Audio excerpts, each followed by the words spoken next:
porque, amigos, si no... Propios de la época de la transición aproximadamente. Final de los 70, principios de los 80. Sí, había sido un cuartel militar. Entonces allí se construyen finalmente unos bloques de pisos para que varias familias puedan empezar a vivir allí. Y ya desde ese primer momento empiezan los fenómenos casi desde cero, digamos. Y desde el instante en que se mudan. Eso es, y van adoptando, y vamos a ir viéndolo, un increscendo de alguna forma, porque lo que parecían cosas que podrían ocurrirnos a ti o a mí en nuestra propia casa y que podríamos acuñar al típico sonido de los edificios, va transformándose en algo mucho más tenebroso. Tipo de casas, vamos a ver, tú has estado allí, has estado en muchas casas, has estado con diferentes vecinas. Es curioso porque es una historia contada por voz de mujeres. Casi todas las protagonistas, porque son las personas que están en la casa, son mujeres de diferentes pisos, de diferentes estancias, pero siempre de una zona recolecta, una zona concentrada. Podemos dar incluso, ¿por qué no?, el lugar más próximo, esta plaza, podemos decirlo, porque necesitamos esa ayuda si alguien sabe algo más. Sí, son todos los edificios de la plaza del periodista Antonio Andújar de Albacete. Y bueno, hay que decir además, hemos hecho un trabajo de investigación hablando con varias personas, y es muy curioso que casi nadie quiere hablar, y sin embargo todos aseguran haber vivido algo fuera de lo común. Y yo quiero que viváis esta noche con nosotros, amigos de Milenio 3, con intensidad esta investigación, paso a paso. Y no vamos a ir desvelando cosas, sino vamos a ir descubriéndoles si os apetece. Ahora, si alguien sabe algo, o ha vivido algo, o vive y es valiente, y es capaz de romper la barrera del ordinario y su dictadura, y decir, yo también he visto esto, o creo en estas personas porque me ha ocurrido esto, es el momento. Con Noel Calero, Carlos Largo, Fermín Agustí, el lugarteniente don Santiago Camacho. Buenas noches, amigo. Buenas noches. Sí. Conocer a la audiencia de Milenio 3 puede ser un proceso que nos sorprenda y muy interesante, ¿no? Pues sí, porque además con las nuevas tecnologías se hace más fácil escucharnos a cualquier hora y en cualquier parte del mundo, con lo cual hemos lanzado una pregunta en el debate de la semana y queremos saber más de nuestra audiencia. ¿Cómo escuchas Milenio 3? Ya ha votado mucha gente, Iker, y nos dicen que en directo el 51% nos escucha y por internet el 49%, como Madre vemos, mía. mitad y mitad de la audiencia. Madre mía, pues queremos conoceros y luego incluso iremos por lugares. Claro que sí, queremos conocer a nuestros oyentes. Es momento de saber algo más de todos vosotros. Os pedimos la participación y por supuesto, Carmen, además, todas las vías abiertas para que participen en esta investigación que de verdad es para estar muy, muy pendientes. Claro que sí, vamos a dar las vías de contacto porque además, igual que la semana anterior, tenemos un regalazo. Toda la saga de Caballo de Troya, desde el primer Caballo de Troya 1 hasta el 9, hasta el último, hasta el que acaba de salir. Tan solo un ganador entre todos los mensajes que nos lleguen a las diferentes vías de contacto. Milenio 3 con número @cadenaser.com, www.cadenaser.com, donde nos pueden dejar los mensajes y los iremos subiendo segundo a segundo, y también La Nave del Misterio, tanto en Facebook como en Twitter como en Google+. Perfecto, qué raro se me hace estar haciendo el programa sin ti, sinceramente. Pero bueno, vamos allá, vamos a intentarlo, con mucha fuerza. 1:45, momento perfecto para empezar la investigación. Todas las vías de contacto y, por favor, queremos conoceros. Luego más adelante hablaremos de los datos, por ejemplo, del último IGM y os contaremos muchas cosas. Queremos conoceros y queremos vivir con vosotros el misterio. Y, por cierto, lo hablaba con mi querido amigo Santi Camacho, estamos muy contentos de estar con vosotros siendo punta de lanza, ¿verdad?, de tantas cosas y con mucha valentía. Por ejemplo, el misterio está ahí, claro que está. Javier Pérez Campos casi lo ha tocado, porque las casas son de esta plaza periodista Andújar de Albacete. Estoy seguro que hay oyentes ahora mismo ahí. Vamos a empezar, vas casi escalera por escalera, buscando nivel sociocultural normal, centro de Albacete. O sea, no estamos hablando tampoco de una zona muy, no sé, centro de Albacete. Una casa cualquiera, casas como las de cualquier otro. Son casas, pues ya te digo, como podríamos vivir cualquiera de nosotros, casas muy humildes, muy normales, vaya, y que precisamente en esa cotidianidad, como decía Santi, habita el horror prácticamente. Para que te hagas una idea, las conversaciones en el supermercado no son del tiempo, no son de la crisis ni de estas cosas, son de anoche, ¿tú qué viste? Primer testimonio, Carmen Simarro.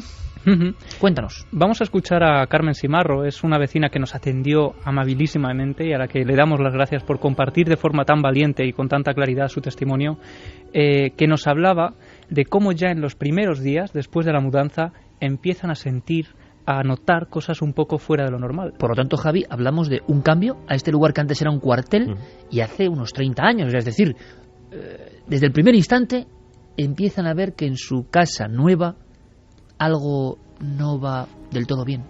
Yo lo notaba en la cocina, muchas veces me creía que había alguien detrás. Notaba yo como una persona detrás de mí, pero yo miraba y nunca veía nada. Y cosas así raras, de ir por el pasillo y oír ruidos. Eso sí, muchos ruidos. Como si estuviesen andando alguien por el pasillo. Y yo decía, o sea, manías mías. Pero yo se lo contaba a mis hijas y pues sí, yo también lo digo, mamá, eso. Y como tantas veces nos cuenta la propia historia, que como hemos dicho en esta introducción, tiene tantos paralelismos, que es lo que asombra, no asombra un solo caso, asombra la conjunción de miles de casos en los que vemos una especie como de increscendo. Pues todo va poquito a poco subiendo de intensidad, claro. Los ruidos, las sensaciones, pues uno puede decir, claro, es que ha sido un hogar nuevo, no lo conoces, territorio inexplorado, igual estás inquieta. Ahora, ¿por qué diferentes vecinas y vecinos estaban sintiendo lo mismo? Claro, es algo que podría no pasar de lo anecdótico si no fuera por lo que empieza a ocurrir días después. Y además, estos fenómenos no salen de las casas, es decir, todos los vecinos los viven en silencio, pensando que si hablan con el vecino de al lado van a quedar como locos. Y sin embargo, finalmente acaban hablando todos, compartiendo sus experiencias, sus testimonios, sus vivencias, y empiezan a darse cuenta de que esto, el misterio, está ocurriendo en todo el bloque. Pero primero son importantes ruidos que pueden ser de un origen natural, sensaciones nada más. No hay ningún tipo de fenómeno en esos primeros años, en estas casas, que nos llame la atención por su gravedad en el aspecto de visión, no bajo el umbral de la puerta, visión a los pies de la cama. Todavía en esos primeros momentos no hay nada de esto, ¿no? No, hay una tranquilidad, entre comillas, dentro de esta inquietud muy habitual entre los vecinos. Sin embargo, vamos a escuchar de nuevo a Carmen Simarro contándonos cómo parece que el misterio sube un escalón. Estábamos mi marido y yo viendo la tele. Y mi marido se duerme, a la hora de la siesta, era la hora de la siesta. Y durmiendo, estaba ahí. Y yo me puse así vuelta y veo, de momento pues me va así la vista y veo que sale un hombre, pues yo me creía que era mi marido. Cuando de momento miro así y le veo los pies a mi marido que estaba sentado a mi lado. Y me sobresalté, yo digo, y me asomé ahí, no había nadie. 2-10, Milenio 3, la cadena SER. Habría que detallar un poquito más, Javi, yo creo, esta visión. O sea, está ahí tranquilamente, alguien puede pensar, ¿no?, en duermevela y ve algo, se ha equivocado, es la tensión del anterior. ¿Qué es exactamente lo que ve esta mujer en ese instante concreto que hace que los fenómenos vayan desencadenándose en las diferentes casas, diferentes vecinos, de una forma inesperada? Pues bueno, nosotros estuvimos allí además en el lugar de la visión, precisamente ya nos señalaba el sitio. Entonces, bueno, para que nos hagamos una idea, tiene un sofá muy cerca de la puerta de entrada al salón. Entonces, pues en este momento de la siesta, ¿no?, en el que ella estaba tumbada tranquilamente viendo la televisión como hacía otros días, de pronto ve esa extraña figura, la eterna sombra negra sin rostro, caminando, cruzando la puerta y vagando de alguna forma hacia el pasillo. No llega a ver cara, no llega a ver nada. No llega a ver nada, solo ve esa sombra de una estatura que ella asocia con su marido, porque dice que es de una estatura parecida y que por la robustez, digamos, de la figura, debía ser un hombre. Entonces ella tranquilamente piensa que es su marido, pero ¿cuál es su cara cuando de pronto mira a su izquierda y ve que su marido está acostado a su lado? Aquí interviene un elemento interesante y sigue siendo otro testimonio de la misma mujer. Una casa cualquiera de ese vecindario, luego escucharemos a otras personas, que va viendo cómo todo esto alcanza un clímax, y ahora lo explicaremos un poco, Santi, o intentaremos, porque cuando uno ya se da cuenta de lo que está ocurriendo, se mete en esa dimensión y parece, dicen los clásicos, que el fenómeno, la hierofanía, ¿no?, lo que hemos dicho, lo que sea, también se alimenta de eso y se potencia y se arma cada vez más, porque escuchando el siguiente testimonio yo creo que nos vamos dando cuenta de que esto alcanza tintes de una película de suspense terror, porque hay un momento en que compran un espejo. Carmen Simarro introduce en su casa un espejo, un souvenir de uno de los viajes que había hecho a uno de esos lugares exóticos, como que tanto sonarán a los oyentes, ¿no? Y bueno, ella nos contaba que estaba muy acostumbrada a ella a dormirse tarde, quedarse sola en el sofá durmiendo y toda la familia se iba a acostar. Sin embargo, empieza a ocurrir algo cuando introducen ese espejo en casa, y es que a eso de las 11 de la noche aproximadamente, a partir de ciertos días, empieza a ver a una extraña mujer vestida de luto que parece asomarse como desde otra dimensión y se queda mirándola fijamente al otro lado del espejo. Yo desde luego la veía cuando me quedaba sola, como yo no quitaba el ojo de ahí porque ya me daba miedo, me iba a acostar y me quedaba yo y nada, me tenía que acostar. Porque es que me daba miedo, miraba y decía... Por esa capacidad que tienen de reproducir ante nosotros un mundo que es el nuestro y no es el nuestro, que cuando vamos a tocarlo con la mano vemos que detrás hay una pared sólida, pero que sin embargo hay algo que vemos, siempre se les ha dotado de cualidades mágicas. Hay muchísima casuística en el ámbito paranormal de apariciones en espejos. Por citar posiblemente el caso más famoso, hay una célebre mansión encantada en Baton Rouge, Luisiana, Estados Unidos, que se llama la Plantación Myrtle. La Plantación Myrtle es una de las candidatas a ser la casa más encantada de Estados Unidos, y en uno de sus salones hay un célebre espejo donde decenas de personas dicen haber visto sombras que aparecen justo detrás de ellos, y que cuando te vuelves evidentemente no hay nada, pero que además el espejo no es siempre el mismo, es el lugar, porque el espejo hay que reemplazarlo cada pocos años, porque el marco sigue siendo el mismo, pero pongas el espejo que pongas, siempre acaba saliéndole óxido, acaba cayéndose a pedazos la lámina reflectante que hay detrás del cristal, y que es lo que hace que haya la luz. Y es algo que a los cuidadores de la mansión siempre les ha llamado muchísimo la atención. Se ponen espejos de gran calidad y aún así ninguno de ellos aguanta. En el ámbito mágico, obviamente, también se han utilizado los espejos en cosas como, por ejemplo, la adivinación. Pensemos que el mítico Michel de Nostradamus practicaba la catoptromancia, que era el ver esas visiones del futuro a través de un espejo de plata que se introducía en un recipiente de agua, y a través del agua, con la distorsión que producía esa visión, era como se miraba el espejo y al parecer aparecían visiones. Imágenes del futuro, o en este caso, quién sabe, porque esta es la pregunta, del pasado, pero lo cierto es que ha habido grandes, vamos a llamarlo terapeutas, psicólogos. Raymond Moody, si no me equivoco, Santi, que tenía una sala con espejos. Raymond Moody, interesado en todo lo que tiene que ver con el más allá de la vida, pues estuvo una temporada precisamente, le llamaba mucho la atención este interés de los espejos en las culturas antiguas y en todo lo mágico.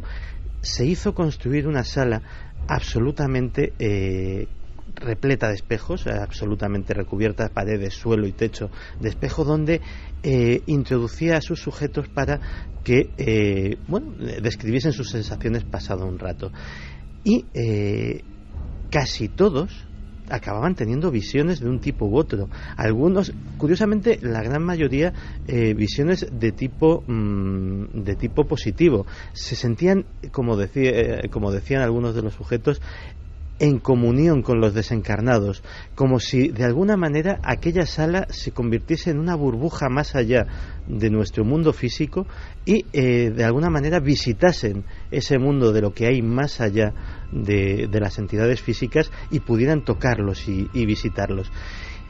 Es curioso porque no siempre esas visiones son positivas. Los espejos, por ejemplo, sabes que se han utilizado en entrenamiento de tropas de élite en el ámbito militar. Algunas tropas de élite estadounidenses, parte de sus ritos de entrenamiento es colocar al candidato 24 horas sentado delante de un espejo, nada más. Y parece una tontería, pero ese estarse mirando constantemente, algunos dicen que ven cómo su imagen se desdibuja, cómo terminan por no reconocerse, cómo llegan a estar a un paso de perder la cordura. Imagínate si la experiencia es fuerte, que esas personas que tienen que ser sometidas a condiciones durísimas de supervivencia, aguantar interrogatorios, ver su vida en grave riesgo, esa es una de las pruebas atroces que tienen que pasar.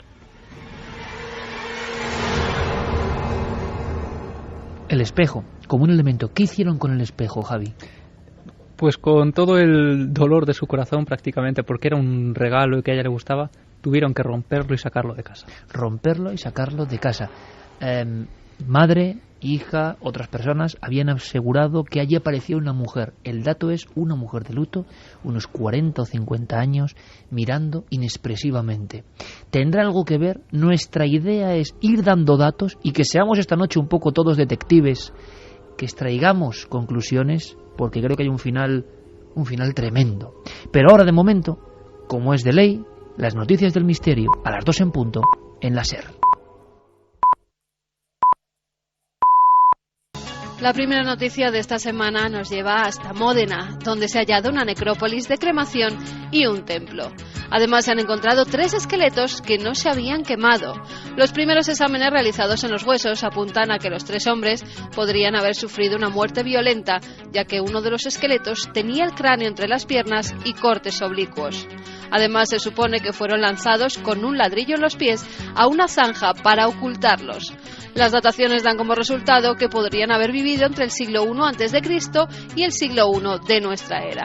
Nuestro compañero de Ser Historia, Nacho Ares, nos habla de quiénes podían ser estos hombres. Seguramente esos 3 cuerpos pertenecen a esclavos que intentaron huir y que fueron ajusticiados. Esto es lo que dicen un poco los investigadores que están llevando a cabo los trabajos de excavación y que fueron arrojados de una manera poco ortodoxa a la necrópolis romana, en donde sí que había enterramientos más convencionales. Y acabamos en México con lo que era una leyenda urbana que acabó convirtiéndose en realidad, la de la niña vampiro. Mucha gente contaba que cerca de la localidad de Mulchechén se aparecía una niña vestida de blanco, con el pelo negro y revuelto, ojos desorbitados y grandes colmillos, que atacaba además a los viandantes. Una mujer, apenándose de ella, se acercó y la preguntó si se había perdido, pero al acercar su mano, la niña vampiro intentó morderla. Desde entonces, muchos fueron los que denunciaron haberla visto.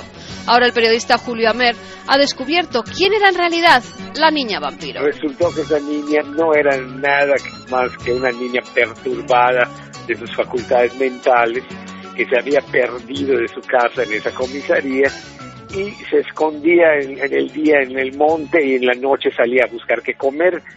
Y como era retrasada mental, por decirlo, padecía de la mente, pues no hablaba ni nada, y si alguien se le acercaba, pues ella en defensa pues trataba de arañar, de morder o lo que sea, y en eso termina la historia. La semana que viene, mucha más información aquí, en Noticias del Misterio. Un sonido. Una voz. Una investigación. Milenio 3. Iker Jiménez. Cadena SER.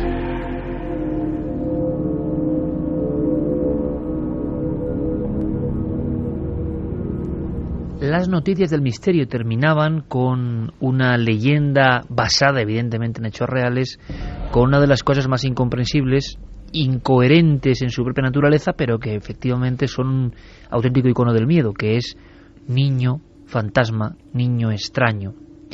Bien, estábamos en esta plazuela de Albacete, en estos edificios construidos hace unos 30 años aproximadamente, 25-30 años, antiguo cuartel, y cómo los fenómenos van increciendo como si fuese el guión lógico de una película de suspense creciente, pero es que aquí la diferencia es que los testigos son de carne y hueso y no se dedican ni mucho menos a el arte de hacer de actores, ni mucho menos.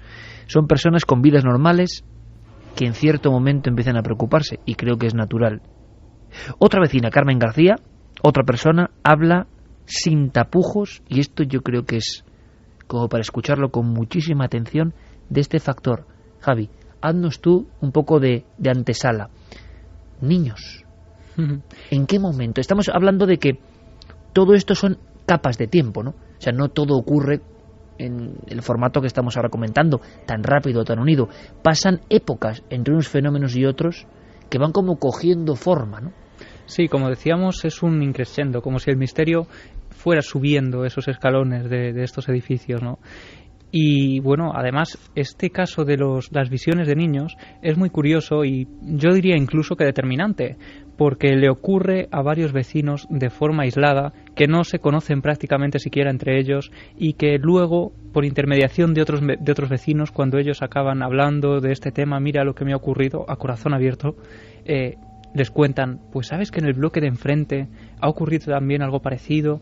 Es decir, que creo que parte de la fuerza de esta historia reside en estos casos, visiones de niños como de otro tiempo. Y si quieres vamos a escuchar a Carmen García y matizamos y entramos un poco más en este tema. Me parece perfecto. Lo que más se comenta en el vecindario son personas que dicen que ven a niños con el pelo muy cortito, con babis infantiles, antiguos.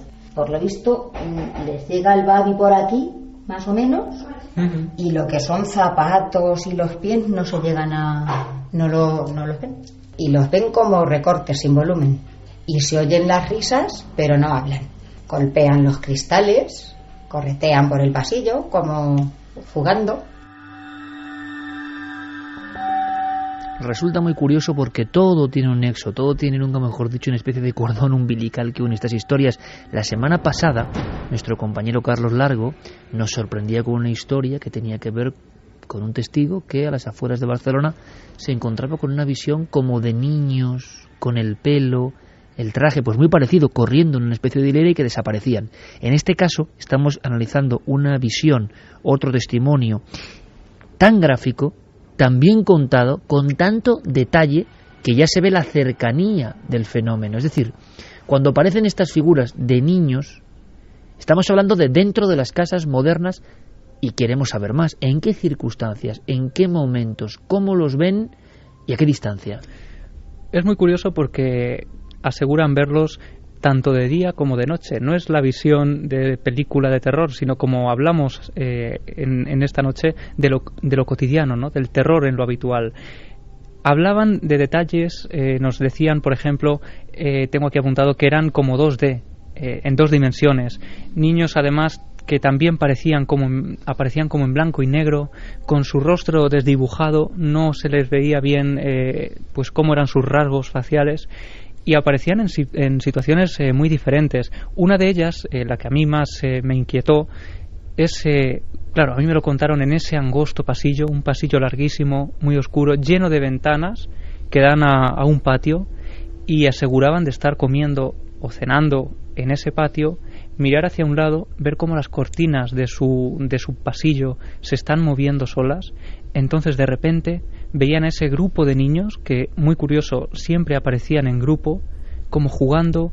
De pronto empezaban... Nunca un niño solo. No, siempre en grupo.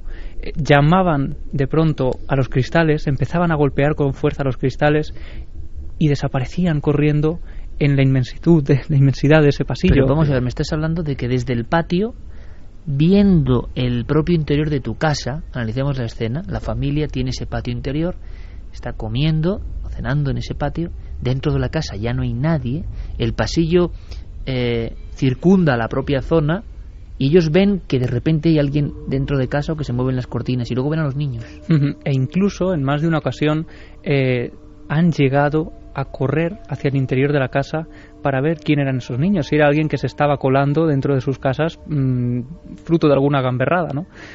Cuando echaban a correr, llegaban al pasillo, veían cómo ese grupo de niños desaparecía prácticamente al final de una de las habitaciones del pasillo. Cuando llegaban a esa habitación, allí no había absolutamente nadie. Pues la verdad es que el caso además es de libro en cuanto a la sucesión de ese crescendo del que nos hablabas antes, Iker, porque efectivamente, según la literatura paranormal, primero empiezan los fenómenos sensoriales, los sonidos, los olores, sensaciones térmicas, esos primeros ruidos que notaban en la casa. Luego ya empiezan las visiones.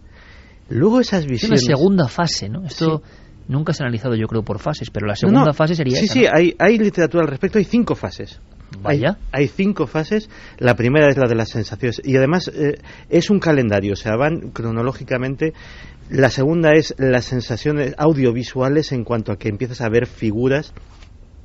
Y luego ya en la 3, 4 y 5 empiezan las físicas. Cuando digo físicas es en la tercera se empiezan, por ejemplo, a accionar los interruptores de la luz, a abrir y cerrar puertas, a suceder cosas normales de forma anormal. En la cuarta lo que suceden ya son cosas absolutamente extraordinarias, es decir, ya las cosas salen despedidas, hay roturas inexplicables de objetos, hay levitaciones a la vista de todo el mundo. Y la quinta, que esperemos que no sea el caso de esta noche, es cuando el fenómeno se torna agresivo y los efectos físicos empiezan a verse en las personas. Golpes, mordiscos, arañazos, señales en la piel, etcétera, etcétera. Y todo eso, curiosamente, como muy bien decía Javi, empieza siempre con muy poco. Y de alguna manera, como si se fuese retroalimentando, va cogiendo energía, va cogiendo entidad, y todo eso que empieza a suceder externamente a los testigos termina afectando al cuerpo de los testigos de alguna forma, que es cuando ese fenómeno les toca. Santi, esto me parece tan interesante y yo no lo conocía. Es decir, en el aspecto incluso de la ufología, por ejemplo, ha habido muchas clasificaciones de fases concretas. Y yo decía ahora, bueno, y en estas desapariciones habrá algún tipo de baremo. Santi ha encontrado ese baremo, y como es tan interesante y es de cajón y tiene, parece, cierta lógica o sentido, o quiere decirnos algo, esta especie de espiral del misterio, cuando a veces se desarrolla y no hay un final y sigue, podría resumirme casi en titulares punto por punto. Me parece interesantísimo, Santi. ¿Las 5 fases concretas? Pues mira, fase 1, fase sensorial, puntos fríos, extraños olores, extraños sonidos, pasos. Fase 2, ya las sensaciones audiovisuales se concretan, ya no estamos oyendo ruidos extraños, sino ya directamente susurros, voces, risas, vemos figuras que se desplazan. En la fase 3 ya casi se puede empezar a hablar de poltergeist, porque ya empezamos a que los objetos físicos se ven afectados, los interruptores de la luz, las puertas de los armarios, las puertas de las casas, hacen su acción normal, pero sin que nadie la ejerza sobre ellos.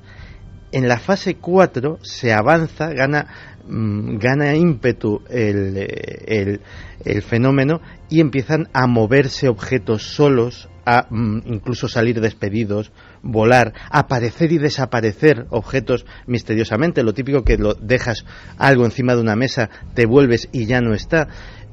Y finalmente, en la fase 5, es el testigo el que empieza a notar el fenómeno sobre sí mismo, en forma de tacto, de golpes, incluso de arañazos, etcétera, etcétera. Ahora tenemos una especie de guía para saber incluso en qué momento de la historia nos encontramos dentro de estas 5 fases.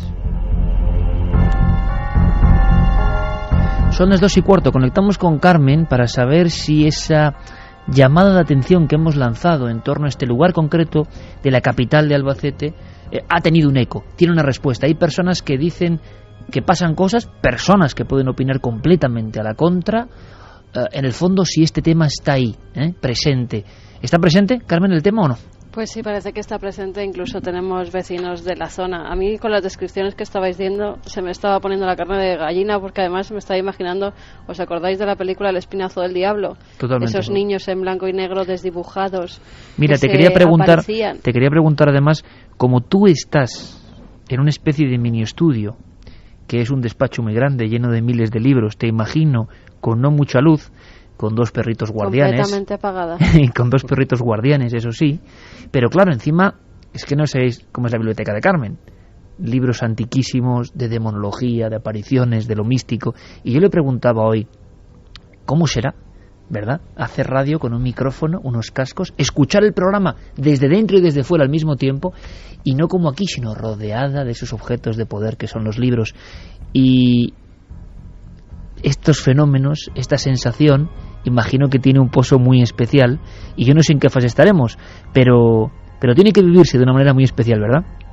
Se vive de una manera especial y estamos, yo creo que en la primera fase donde se escuchan los ruidos y los perros detectan y salen corriendo, incluso ladrando en ocasiones porque están escuchando cosas, no sé si raras o no, pero algo oyen. Seguro que no, son guardianes. ¿Y qué dice la gente de Albacete? Pues vamos con algunos de los mensajes. Paco Nieto nos decía: he vivido en ese bloque 20 años. Mi madre siempre dice que oye ruidos muy raros. Nicolás dice: buenas madrugadas, escribo desde Albacete. Estos sucesos ocurren desde hace muchísimos años. Hace siglos hubo un convento con su cementerio propio. Es una historia conocida aquí. Soy vecino de ese bloque. Nuestro perro se quedaba mirando fijamente al pasillo muy a menudo. Isabel nos comentaba que vive a 200 metros de la plaza de la que estamos hablando, que está a cuadros, que un amiguito de su hijo vive allí en la misma plaza y que no se puede creer que se enterará de todo. Viviendo en Foncalet, en el Alicante, me ocurrieron cosas que me cambiaron la vida. Dicen que allí había un cementerio. Se trata de la prisión de Alicante. En Alcalá de Henares también nos dicen desde el cuartel de la brigada paracaidista que algunos soldados han visto una monja paseando. Incluso alguno aterrado pues dice que ha abierto fuego. Francisco, el universo a nivel cuántico nos brinda visiones de planos existenciales que somos incapaces de comprender. Nuestro cerebro se esfuerza por darle sentido, pero está velado por el sentido común. Y hay una cosa importante, tenemos un racimo, incluso dando teorías, luego veremos si se confirman o no, o hay una leyenda urbana, sobre qué pasaba en este lugar concreto de Albacete. Vamos a guardarlo un poco como sorpresa, para ver qué pasó realmente en ese lugar, en esta plaza que había antes, realmente que había algo en el subsuelo, había algo que perturbaba. Parece ser que las obras que se producen hace no mucho tiempo, y ahora creo que había obras de nuevo, sí que impulsaron de nuevo los fenómenos. Dentro de las 5 frases que ha dicho Santi, el incorporar obras parece que es otro gran clásico. Teníamos la encuesta lanzada, sí, y recordamos, por supuesto, el asunto de los libros, ¿no? Tenemos esa encuesta que ha variado muy poquito en ikerjimenez.com. Además van a poder seguir votando toda la semana porque queremos saber más de nuestra audiencia. ¿Cómo escuchas Milenio 3? En directo el 50,6% de la gente y por internet 49,4%. Tenemos mitad y mitad, y que esto varía muy poquito. Vamos a dar las vías de contacto: milenio3 con número @cadenaser.com, www.cadenaser.com, donde nos dejan esos mensajes breves que segundo a segundo vamos subiendo, y también La Nave del Misterio, tanto en Facebook como en Twitter como en Google+. El regalo, pues toda la saga de Caballo de Troya, un único regalo, pero son 9 libros, entre todos los mensajes que nos lleguen a esas vías diferentes de contacto. Menudo regalo de Navidad, la serie completa de Caballo de Troya gracias a Planeta. Vamos a hacer una cosa, vamos a continuar, porque sobre los niños, sobre este fenómeno concreto, que entraría en una visión clarísima de esa fase entre la segunda y la tercera, donde eso empieza a interactuar y empieza a presentarse, hay más. Es que en otras casas, Javi, tú has encontrado los testimonios, otras mujeres, otras personas, otras familias han visto no un niño. Esto es curioso, Santi. Han visto el grupo de niños. La explicación psiquiátrico-psíquica. Hay un contagio, hay un primer caso que contamina a los demás. Es raro, ¿eh? No conozco muchos casos de vecinos diferentes que hablen de grupos de niños. En algunos casos incluso entrar por diferentes motivos en una casa, encontrarse al grupo de niños en el pasillo y salir corriendo. Los viandantes, digamos, las personas de carne y hueso, salir corriendo ellos y dejar prácticamente ahí la puerta por la impresión, ¿no? Y lo curioso que descarta esa teoría del contagio es que este otro caso de visión de niños que vamos a escuchar tuvo lugar en el bloque de enfrente, es decir, no en el bloque del que estamos hablando principalmente. Tuvo lugar además en otro periodo de la historia, digamos, y también tuvo lugar con unas familias que no se conocían entre sí y que su testimonio se llegó pues por intermediación de otros vecinos. Parece ser que eran personas que entraban en la casa, un grupo de personas jóvenes, y se encontraban con algo absolutamente inesperado. Pues sí, que hicieron que se fueron los padres fuera y los hijos, pues jóvenes, se llevaron a los amigos. Y los niños, los mismos que dicen que salen aquí, que salieron en el pasillo. Y salió uno y los vio, o 2 o 3, y empezaron ahí hay unos. Y ya el hijo, que se ve que lo habían visto otras veces, empezó, vámonos. Y se bajaron. Esos sí vendieron el piso enseguida. 2:21. Vendieron el piso. a raíz, o por lo menos se une el hecho de abandonar la casa con las apariciones. Sí, ningún vecino se atreve finalmente a afirmar que sea por esta causa, pero sí que nos dicen que es en un periodo muy cercano a este tipo de avistamientos. Y no son los únicos de quienes hay constancia de que dejan el piso. Estos sí reconocen finalmente que es a causa de estos fenómenos. Hay unos que pues confirman, ¿no? Que viven bastante angustiados, que ese tipo de experiencias les está incomodando, haciéndoles la vida casi imposible, y llegan a dejar el piso. Y es que el tipo de visiones empieza también a aumentar, a ser aún más rocambolesco, digamos, porque a variar. Sí, porque el grupo de niños está como en el imaginario colectivo, ¿no? Pero ¿y qué ocurre cuando la gente de pronto empieza a hablar de la visión de monjes que caminan también por los pasillos de sus hogares? Estas son las voces de los testigos que hablan de la transformación de ese fenómeno en diferentes pisos modernos. La casa tipo, ¿podríamos definirla, Javi? ¿A qué nivel de...? Estamos hablando de casas de cuántos metros cuadrados, o estructura en un pasillo, 3, 4 habitaciones. Bueno, son casas bastante amplias, unos pasillos muy largos, a lo mejor 4 o 5 habitaciones. ¿Patios interiores? Sí, patios interiores, salones también bastante amplios, es decir, son casas que no son desde luego pisos tampoco de estos últimos años, pero son bastante modernos para provocar inquietud, ¿no? Como algo pues cotidiano. Bueno, entonces, en ese ambiente, en esa perspectiva, las variaciones dentro del fenómeno, variaciones que nos explica otra vecina de una forma, yo creo que perfecta. Están pasando cosas que no entienden. Los niños desaparecen y aparece esto otro. Deja de verse el fenómeno de los niños y es sustituido por esto. Bueno, ahora nos lo explicas, Javi. Pero sí hay vecinos que dicen que ven como la sombra de un hombre gigantesco, de 2,5 metros incluso más, pero sin distinguir ojos, ni bocas, ni nada, lo que es la silueta. Hay unos vecinos que dicen que ven un fraile, pero no le ven el rostro, y que se pasea por el salón y por el pasillo. Y a esta persona se le echaba como encima en la cama, y la presionaba contra el colchón.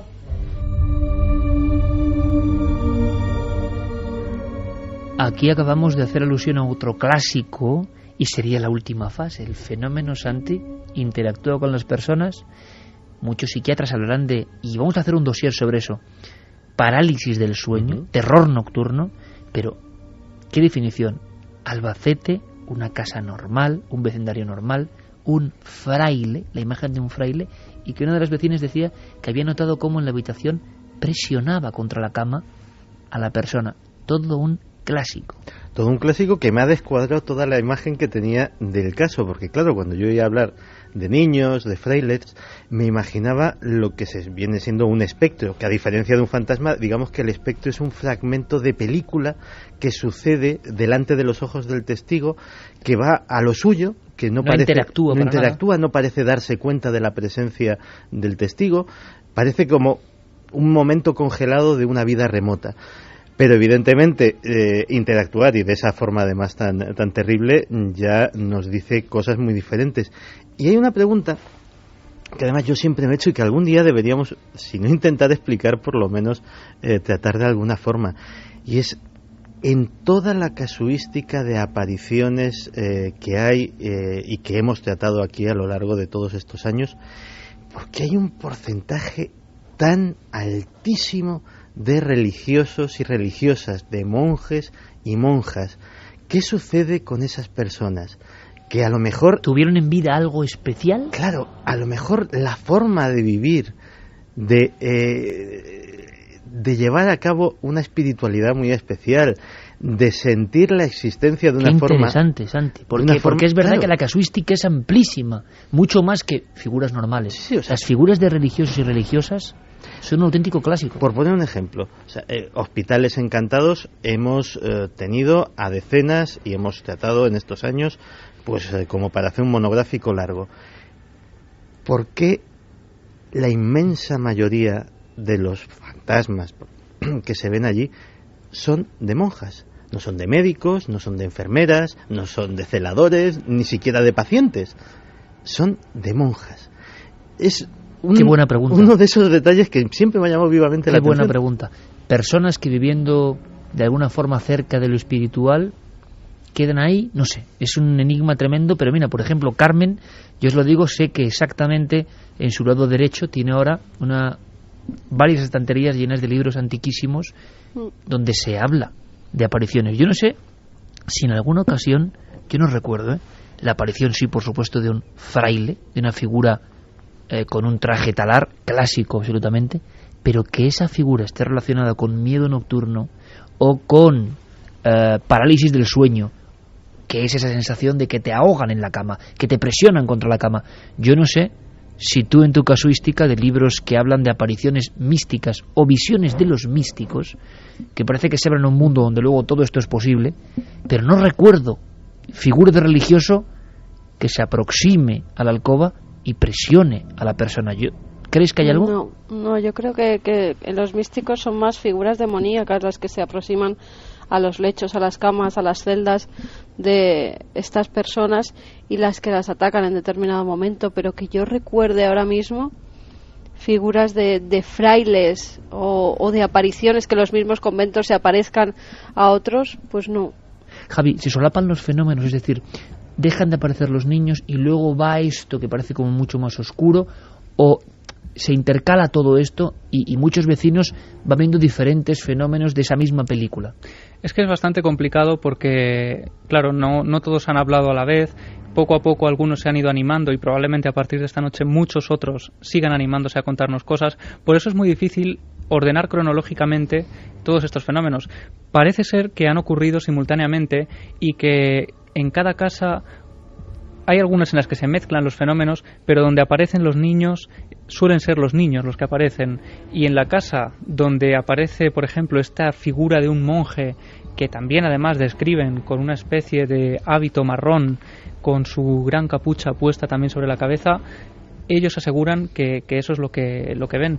Parece que no se entremezclan los fenómenos. Y luego un clásico que a mí me da bastante respeto, porque lo he perseguido tantas veces a este clásico en diferentes lugares, incluso al aire libre, ¿no? En la aparición delante de unas personas en una carretera secundaria. La figura muy alta, extraordinariamente alta, o sea, amorfa o deforme en su constitución, 2,5 metros decían, que a veces va como un poco encorvada, o una silueta, pues como de alguna forma creó el cine alemán del expresionismo, de Nosferatu ascendiendo con su sombra, ¿no?, por esa escalera. Aparece también aquí, que es como una cosa que dices, ¿qué pinta esto en mitad de esta fenomenología, ¿no? Hablan de una figura, lo decía esta mujer en concreto, Carmen García, de una forma sin tapujos, una figura de unos 2,5 metros.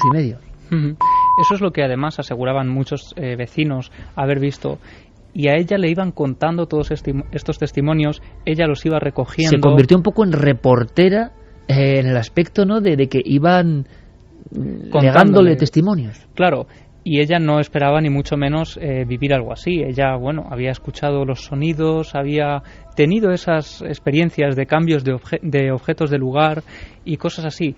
Pero fíjate, hace varias noches, Carmen me contaba, estando justo en el lugar donde ocurrieron los hechos, en su dormitorio, me decía que hacía varias semanas ella se había ido a acostar como otra noche cualquiera, y cuando estaba ya a punto de dormir, vio pasar por la puerta de su habitación, que daba ese eterno pasillo, a una extraña figura, la figura de la que todos los vecinos le habían hablado, o muchos vecinos le habían hablado, una sombra negra que parecía moverse además casi como un robot.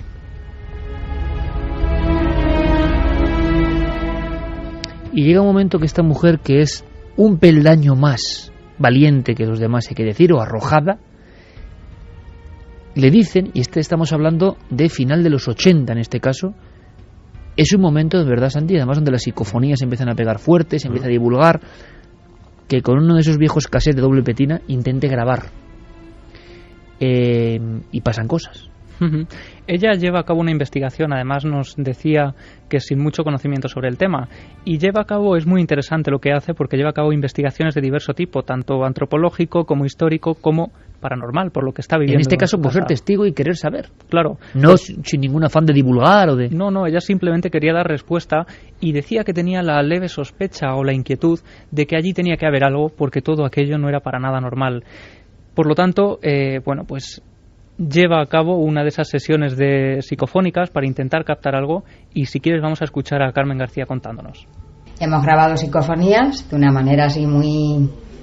lo que es un radiocasé de toda la vida, con 2 pretinas, pero nos salieron 2. En una se oían cantos gregorianos, rezos. Era la voz, desde luego, que parecía de una mujer que decía: te salve Dios. Se oía también la voz de un niño que decía: ven. Y sin embargo, la siguiente psicofonía, ahí era una voz muy grave, parecía así más masculina, y decía: iros ya. Y luego insultos.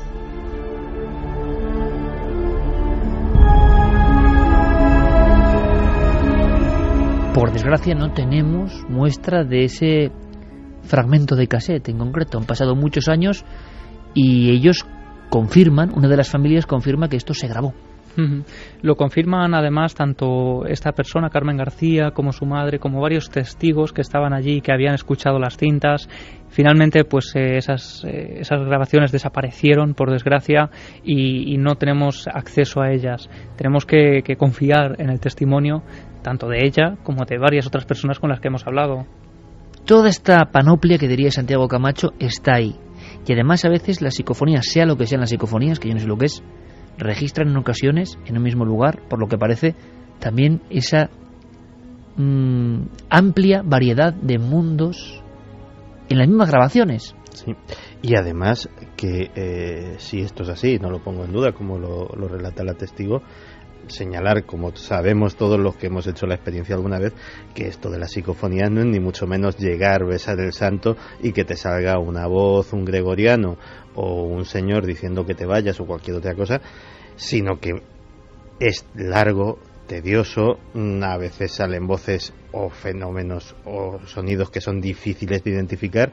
Porque hablaba con mucha seguridad de un rezo. Efectivamente, es decir, estamos hablando de esas que también las hemos oído y que también se han dado, que son clarísimas, que se escuchan con una nitidez importante, pero que son raras, son una entre muchísimas. Y efectivamente, casi todas suelen dar en lugares como Belchite, como otros lugares que tienen ya de por sí una cierta tradición, una cierta fama, y que el consenso, al menos entre los que creemos en la fenomenología, es que de alguna forma son escenario de algo extraordinario. Ahí está la pregunta, Santi. ¿De qué ha sido escenario? ¿Qué escenas se han vivido ahí antes de la construcción de esos pisos? ¿Quizá tiene que ver con el cuartel o no? Vamos a intentar descubrirlo. Esa es nuestra máxima motivación ahora. Pero atención a la página que se abre en este libro, de este dossier, de este expediente, porque esto es muy sorprendente. Damos paso a la investigación criminológica, damos paso a la cantidad de sucesos luctuosos ocurridos en algunos de esos bloques. Javier. Sí, yo me quedé muy alucinado. Y bueno, recuerdo, por ejemplo, esto ocurrió casi al llegar a la casa de Carmen García, con el investigador de Albacete, Carlos Navarro, que además estuvo también, y recuerdo que nos miramos muy impactados cuando la testigo nos empezó a contar, nos abrió este expediente del crimen y nos empieza a enumerar casos muy trágicos ocurridos en toda esta manzana. Hasta además se ha comprobado a veces que el 112 ha hecho más visitas a esta calle y a esta zona más que a todo el resto de la capital de Albacete. Además es curioso que aquí de vez en cuando oyes la sirena y te asomas y efectivamente. ¿Efectivamente qué? Pues te enumero. Yo empecé a tomar nota como loco porque ella hablaba rápidamente, comentaba varios casos y tuve que escribir. Fíjate, en ese edificio, intento de suicidio con muy graves consecuencias para la persona, que quedó muy malherida. un suicidio que consumado, digamos, entre comillas, un accidente de un niño... ¿Por disparo, ahorcamiento, se sabe algo? Sí, se tiró por una ventana y cayó a esta plaza. Accidente de un niño de 4 años que estaba haciendo su cama y cayó por una ventana de un cuarto piso y igualmente falleció. Pero no solo en este edificio. Ella me comentaba en el mercado de Villacerrada, de Albacete, un carnicero que aparece ahorcado dentro del propio comercio. Residencia Cervantes, otro suicidio. Muy cerca un vecino también que atesta 20 puñaladas a su novia y después se suicida. Terrible, y no era la única persona que me había hablado de esto. Otras personas que no han querido hablar, pues también me comentaban que incluso, fíjate la escena, estando en la propia plaza del periodista Antonio Andújar, habían visto caer el cuerpo de una persona a la que ellos mismos conocían. Luego, Javier, que es un amigo de las hemerotecas, siguiendo la estela, por supuesto, de Alardo Prats, revisita la de Albacete y va viendo algunas de estas pistas sueltas en la prensa, ¿no? Es decir, ¿tendrá que ver? ¿Será una pura casualidad o no? Es curioso que los vecinos tienen la sensación de que el nivel de luctuosidad o hechos supera con creces al resto. Ahora, es una sensación muy personal ante el impacto que producen estos sucesos, por ejemplo, tan traumáticos, ¿no? Como el suicidio precipitándose por una ventana. ¿Es un poco leyenda o es verdad? Hay sitios así. No voy a decir el lugar por no condicionar a nadie, que la sugestión también es muy mala. Pero hay una ciudad dormitorio de una gran capital española que muchos de sus habitantes las conocen con el sobrenombre de la segunda oportunidad, porque el índice de dos cosas que además aparentemente no tienen nada en común: el índice de divorcios, de ahí viene lo del nombre jocoso de la segunda oportunidad, y el índice de casos de cáncer son llamativísimamente superiores a la media nacional. Y ha habido todo tipo de especulaciones sobre si las aguas subterráneas, que las hay, si sobre ciertos yacimientos cristalinos, que los hay en el lugar, si sobre qué energías telúricas o qué incluso yacimientos arqueológicos, que también los hubo en el lugar, pudieran haber afectado a esto. Pero el dato estadístico existe, es decir, en este lugar, que insisto, pues para no sugestionar ni condicionar a nadie, no voy a decir cuál es, esos dos índices son muy llamativamente por encima de la media nacional. Y efectivamente hay sitios así, y es un misterio, o sea, nadie sabe por qué hay lugares que están marcados para que algo suceda. Acuérdate del famoso triángulo de los suicidas. Estaba pensando en él.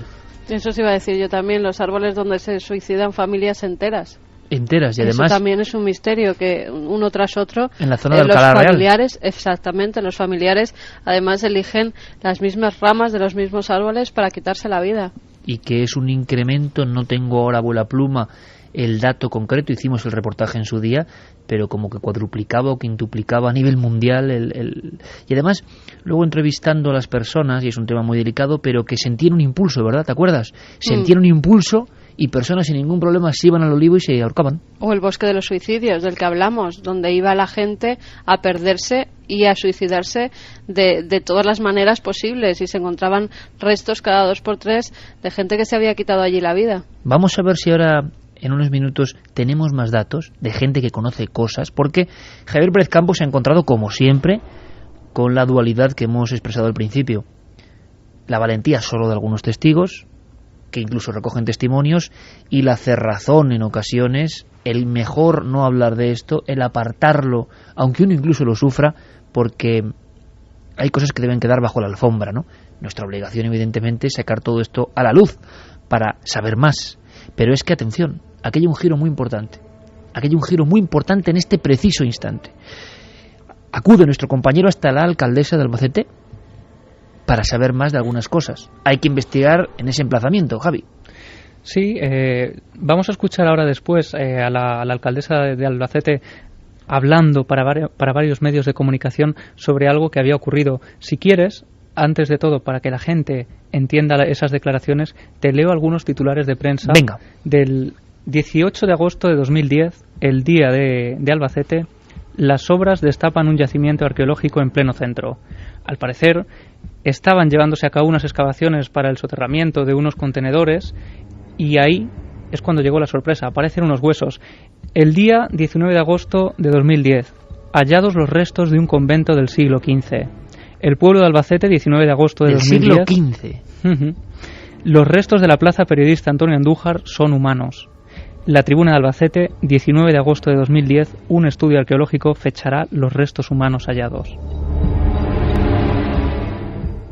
Me estás diciendo, con titulares de la prensa local, que 20 años después de toda la amalgama de testimonios diversos e incomprensibles de una zona muy concreta, muy precisa, personas que no sabían lo que había bajo su suelo, claro, de pronto, como por casualidad, y hombre, hay que decir que toda esa zona de Albacete ha estado siempre además muy ligada a la cultura ibera, la cultura funeraria por excelencia antes de Roma, en nuestro país, y que se descubre no solo un yacimiento con huesos humanos, sino que además se descubre los cimientos, las bases de todo un convento. Y nadie sabía exactamente que eso estaba allí. Hay personas que sospechaban, como ya te avanzaba antes, que allí tenía que haber un enterramiento o algo, porque decían que si no, no era para nada normal. Vamos a escuchar a Carmen Oliver, alcaldesa de Albacete, en agosto de 2010, hablándonos de este hallazgo. Quiero agradecerle también la colaboración ciudadana a un chico que además es arqueólogo y que por casualidad pasaba por ese entorno y nos llamó hace la tarde de ayer, de antes de ayer, diciéndonos que había observado estos restos. Evidentemente, inmediatamente paramos las obras y comuniqué a la delegación, a la Junta de Comunidades, que habían aparecido restos humanos y restos arqueológicos de una edificación en ese entorno también. O sea que si faltaban peldaños para lo clásico de un fenómeno, tenemos obras que movilizan cosas, tenemos un yacimiento arqueológico y tenemos esa conexión que decía Santiago Camacho con lo espiritual religioso justamente allí. Y tú quieres indagar todavía más, y creo que vas a hablar con una de las conservadoras, una de las archiveras, una de las investigadoras.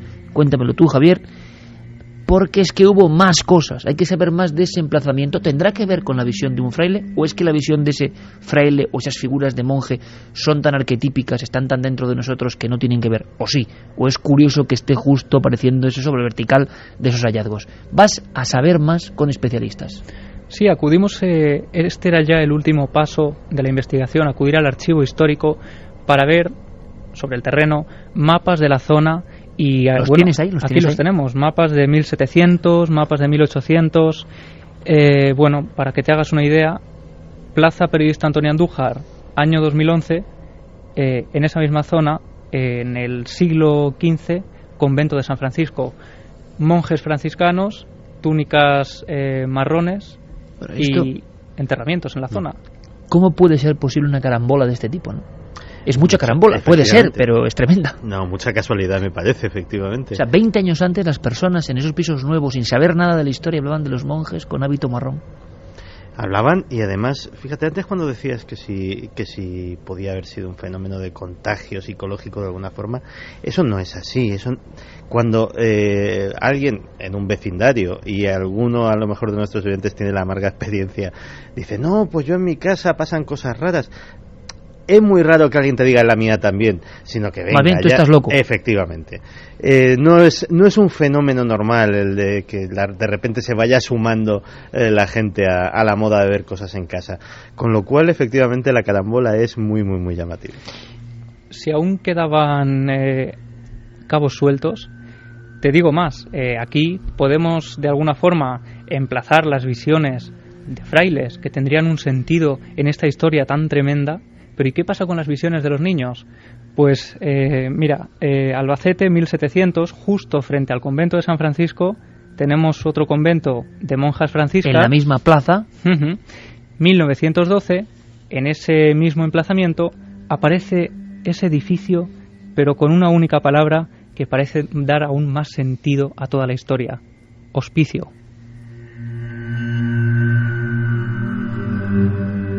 pocas veces, Santiago, ¿verdad? Las piezas de un puzzle, el niños, armazón. Los monjes, las monjas. Los niños que describían los vecinos hace 20 años como de otro tiempo, con batines, con un corte de pelo de otra época, y en la misma plaza había un hospicio a principios del siglo XX. ¿Escuchamos a este especialista? Sí, vamos a escuchar a Elvira Valero, que es la directora del Archivo Histórico. Hay testamentos, por ejemplo, antiguos del siglo XVII, en la que la gente más acomodada de Albacete pues da una limosna o sufraga unos gastos, y a cambio de eso tiene el privilegio de ser enterrados en la capilla mayor. También se enterraban con el hábito de San Francisco, eso lo especifica el testamento. A veces la propia investigación de lo extraño acaba conduciéndole uno a mapas de lagos antiguos, y qué sensación, qué emoción cuando, y tienen los planos encima de la mesa, a mi derecha, en la oscuridad, al final de la mesa, mi compañero Javier Pérez Campos, cuando uno, como si fuese un calco o una superposición, coloca el plano actual de la ciudad de Albacete y coloca el antiguo debajo, y ve que, bueno, es como el inicio de una película, ¿no? Que se puede marcar una X. Sí, se puede marcar, porque también hemos conseguido, gracias a Elvira, ese mapa, ese plano del convento, y justo este recuadro donde dice antigua iglesia del convento, casualmente el lugar donde se llevaban a cabo los enterramientos, ahora dice Plaza Periodista Antonio Andújar.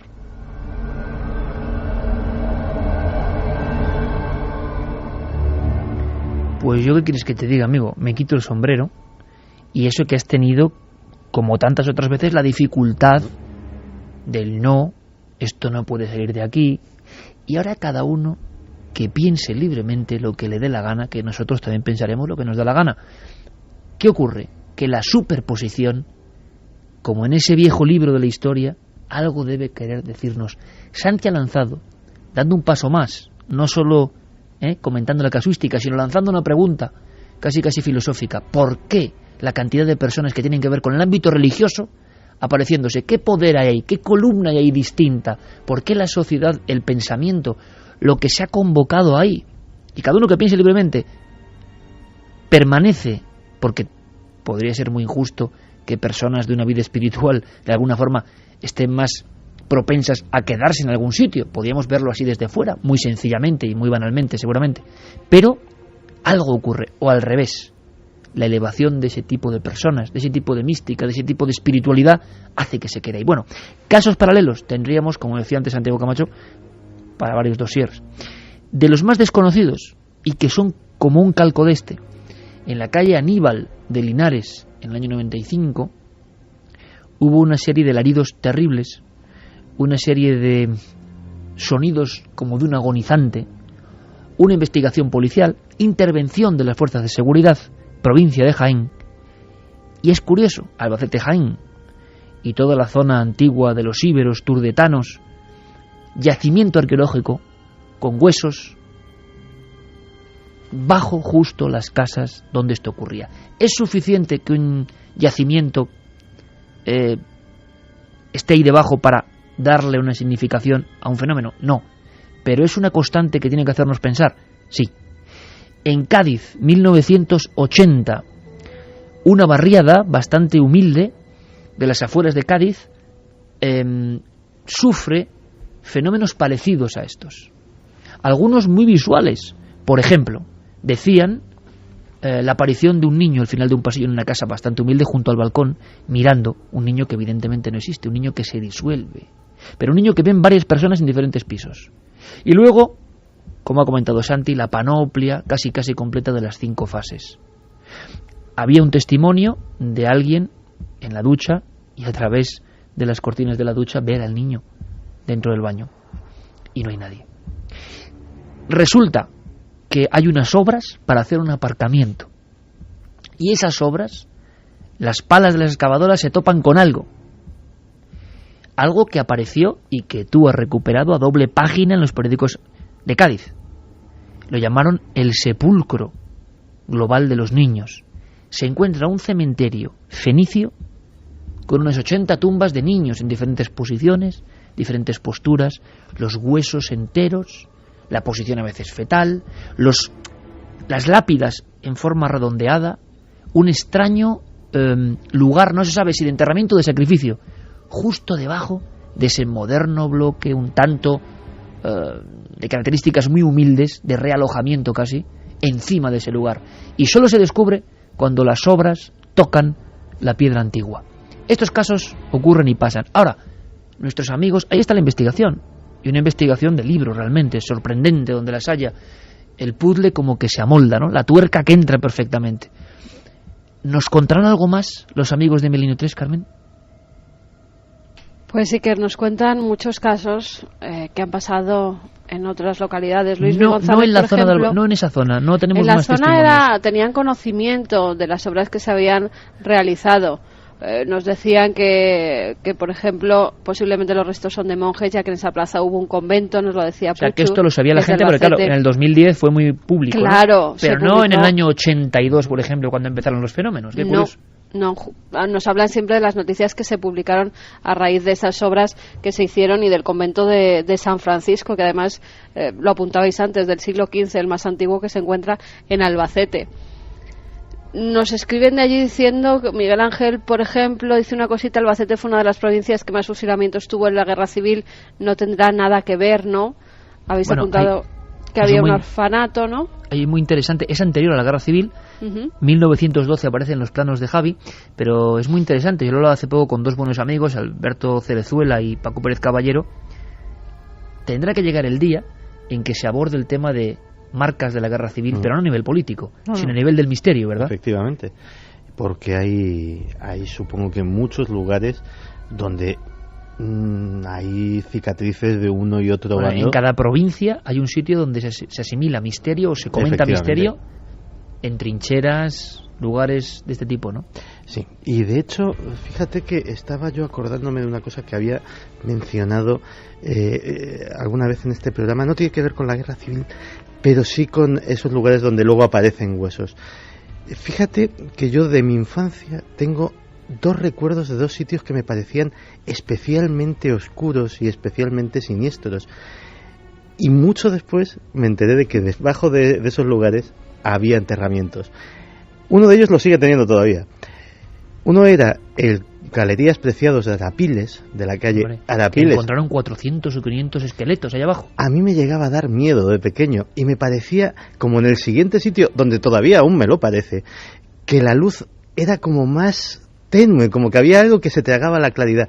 Y la otra es el andén del metro de Tirso de Molina, que eso lo supe gracias al maravilloso libro de Clara Tahoces sobre misterios de Madrid, que dentro incluso debajo de las losas hay todavía un enterramiento que se dejó ahí cuando se hizo el metro en su día. Y los conventos en honor a San Francisco algo deben tener, porque me estoy acordando de que en Vitoria, el convento de San Francisco, que aún está en un patio interior, que por cierto está al lado del de casa de mi abuela, en una piña muy concreta de la parte antigua de Vitoria, ahí tenemos a nuestro gran amigo Enrique Chazarra, y está el edificio de Hacienda, las historias de la aparición de un niño, están un montón de vecinos, y es justo, y están ahí las columnas, incluso en capiteles del convento de San Francisco. Más mensajes, Carmen.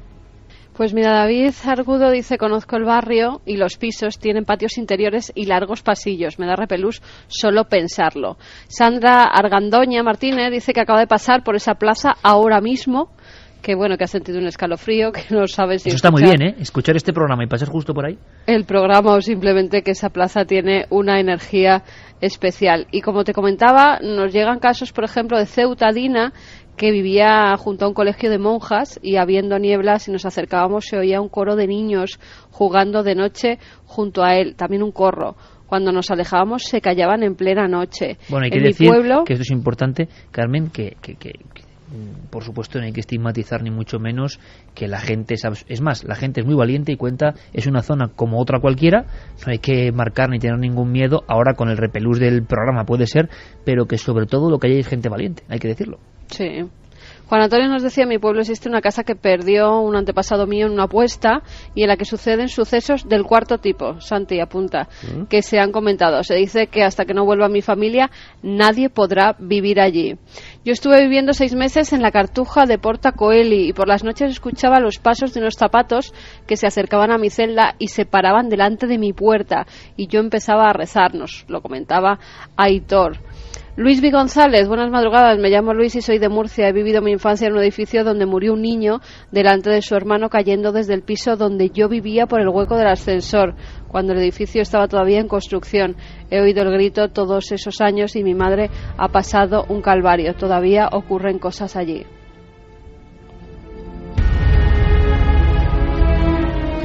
Y como siempre que abrimos esta posibilidad, Carmen, un montón de personas que en diferentes provincias de España en el fondo no hacen más que constatar que esto no es, como decía Santi, no es una invención, no es una excusa, no es una creación de pura sugestión, sino que el mismo dibujo de hechos, con su misma graduación y a veces con la misma causa o el mismo escenario, se producen. Sí, son lugares marcados por la tragedia. Fíjate, nos llegaba un mensaje de Fran Ojeda, dice que es normal encontrar huesos de niños en monasterios y demás. Si algo me impactó mientras estudiaba historia es como en la Edad Media los niños no significaban nada. Las mujeres tiraban a los niños por un puente o los abandonaban en monasterios para que murieran. Los niños no tenían nombres hasta cumplir los 12 años. Bueno, eso es un dato que... Es una tremenda historia. Sí, tremendo. Hay que indagar por ahí, porque la atroz historia, a veces hay que contarla también, porque nosotros creemos, en general uno ve el mundo diciendo qué mal están las cosas, ¿no?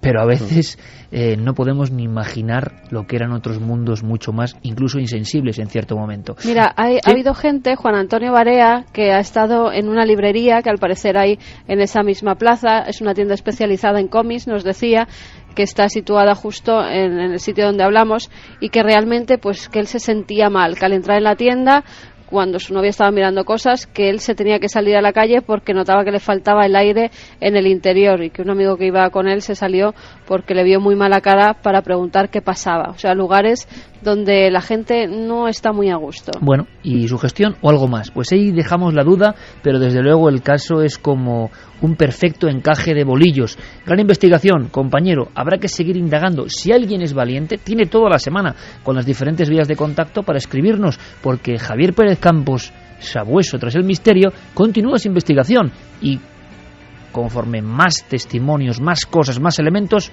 más podremos llegar a saber.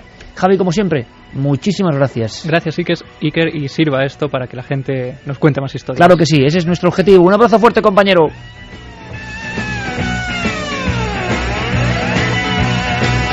A la vuelta nos hablará Javier Sierra, que está recorriendo prácticamente España, el mundo de la cebachina, crónica desde México, porque ha pasado algo muy sorprendente, muy raro en México. No solo lo de esa niña que contaba Carmen, sino algo de verdad marcado a fuego de alguna forma.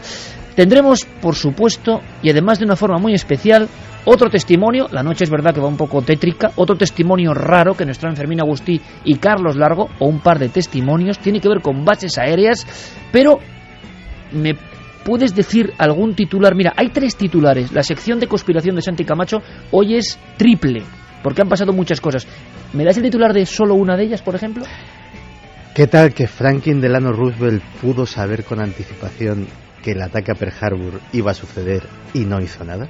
¿Ha surgido esa noticia ahora? Ha surgido un documento que podría demostrar eso. Pues todo eso, esas noticias extrañas, después de las noticias lógicas de nuestros compañeros de los informativos de la cadena SER.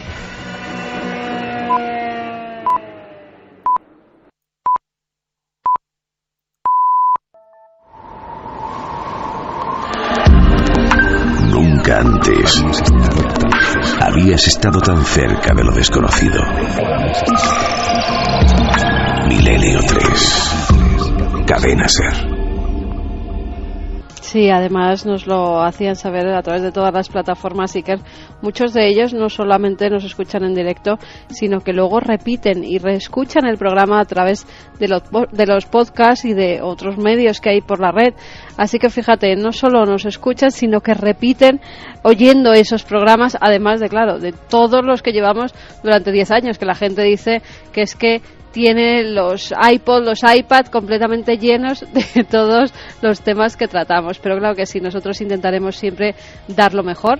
Es lo que hemos hecho durante todos estos años, y cada uno de esos oyentes que nos escucha a través de cualquier medio, simplemente darle las gracias, Iker, porque sabemos que tienen una calidad humana extraordinaria.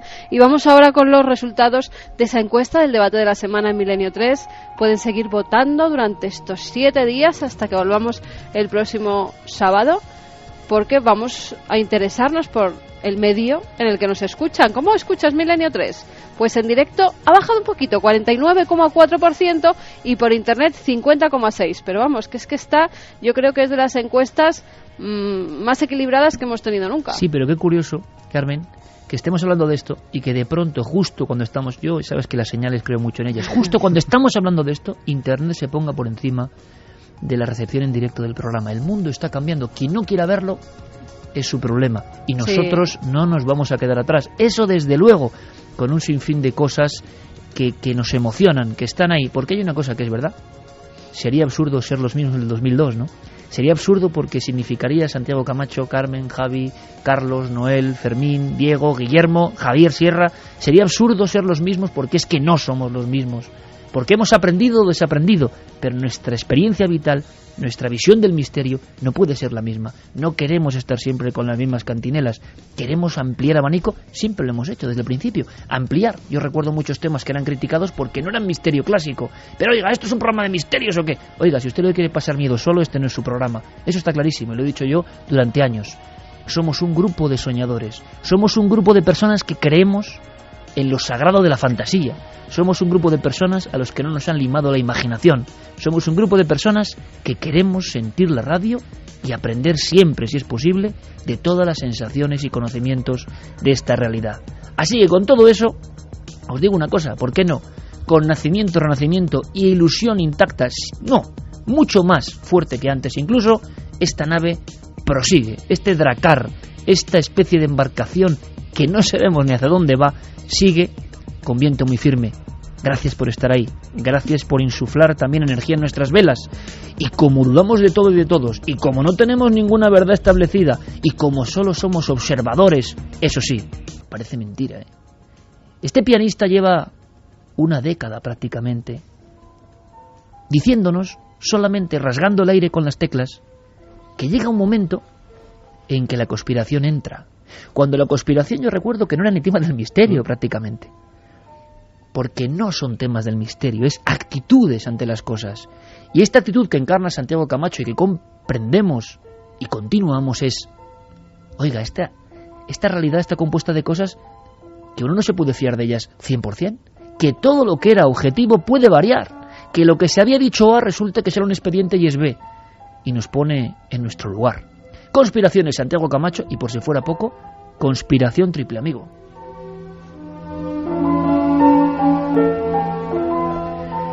Pues sí, hoy vamos a ampliar el formato y en vez de una vamos a hablar de 3. Y es que la semana ha venido, esta vez casi es un formato noticiero, porque la semana ha venido tan cargada de noticias que tienen que ver con el mundo del oculto humano, no sobrenatural, con el mundo de la conspiración, con el mundo de las cosas secretas, que bueno, hemos tenido que seleccionar 3 noticias, ¿qué noticias son?, que han sucedido a lo largo de esta semana. La primera de ellas tiene que ver con algo que ocurrió hace ni más ni menos que 70 años. Esta semana se cumplirán esos 70 años.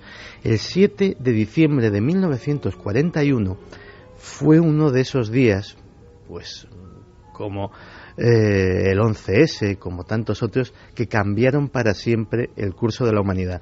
Aquel 7 de diciembre de 1941 tenía un sonido que podíamos resumir así. Ayer, 7 de diciembre de 1941.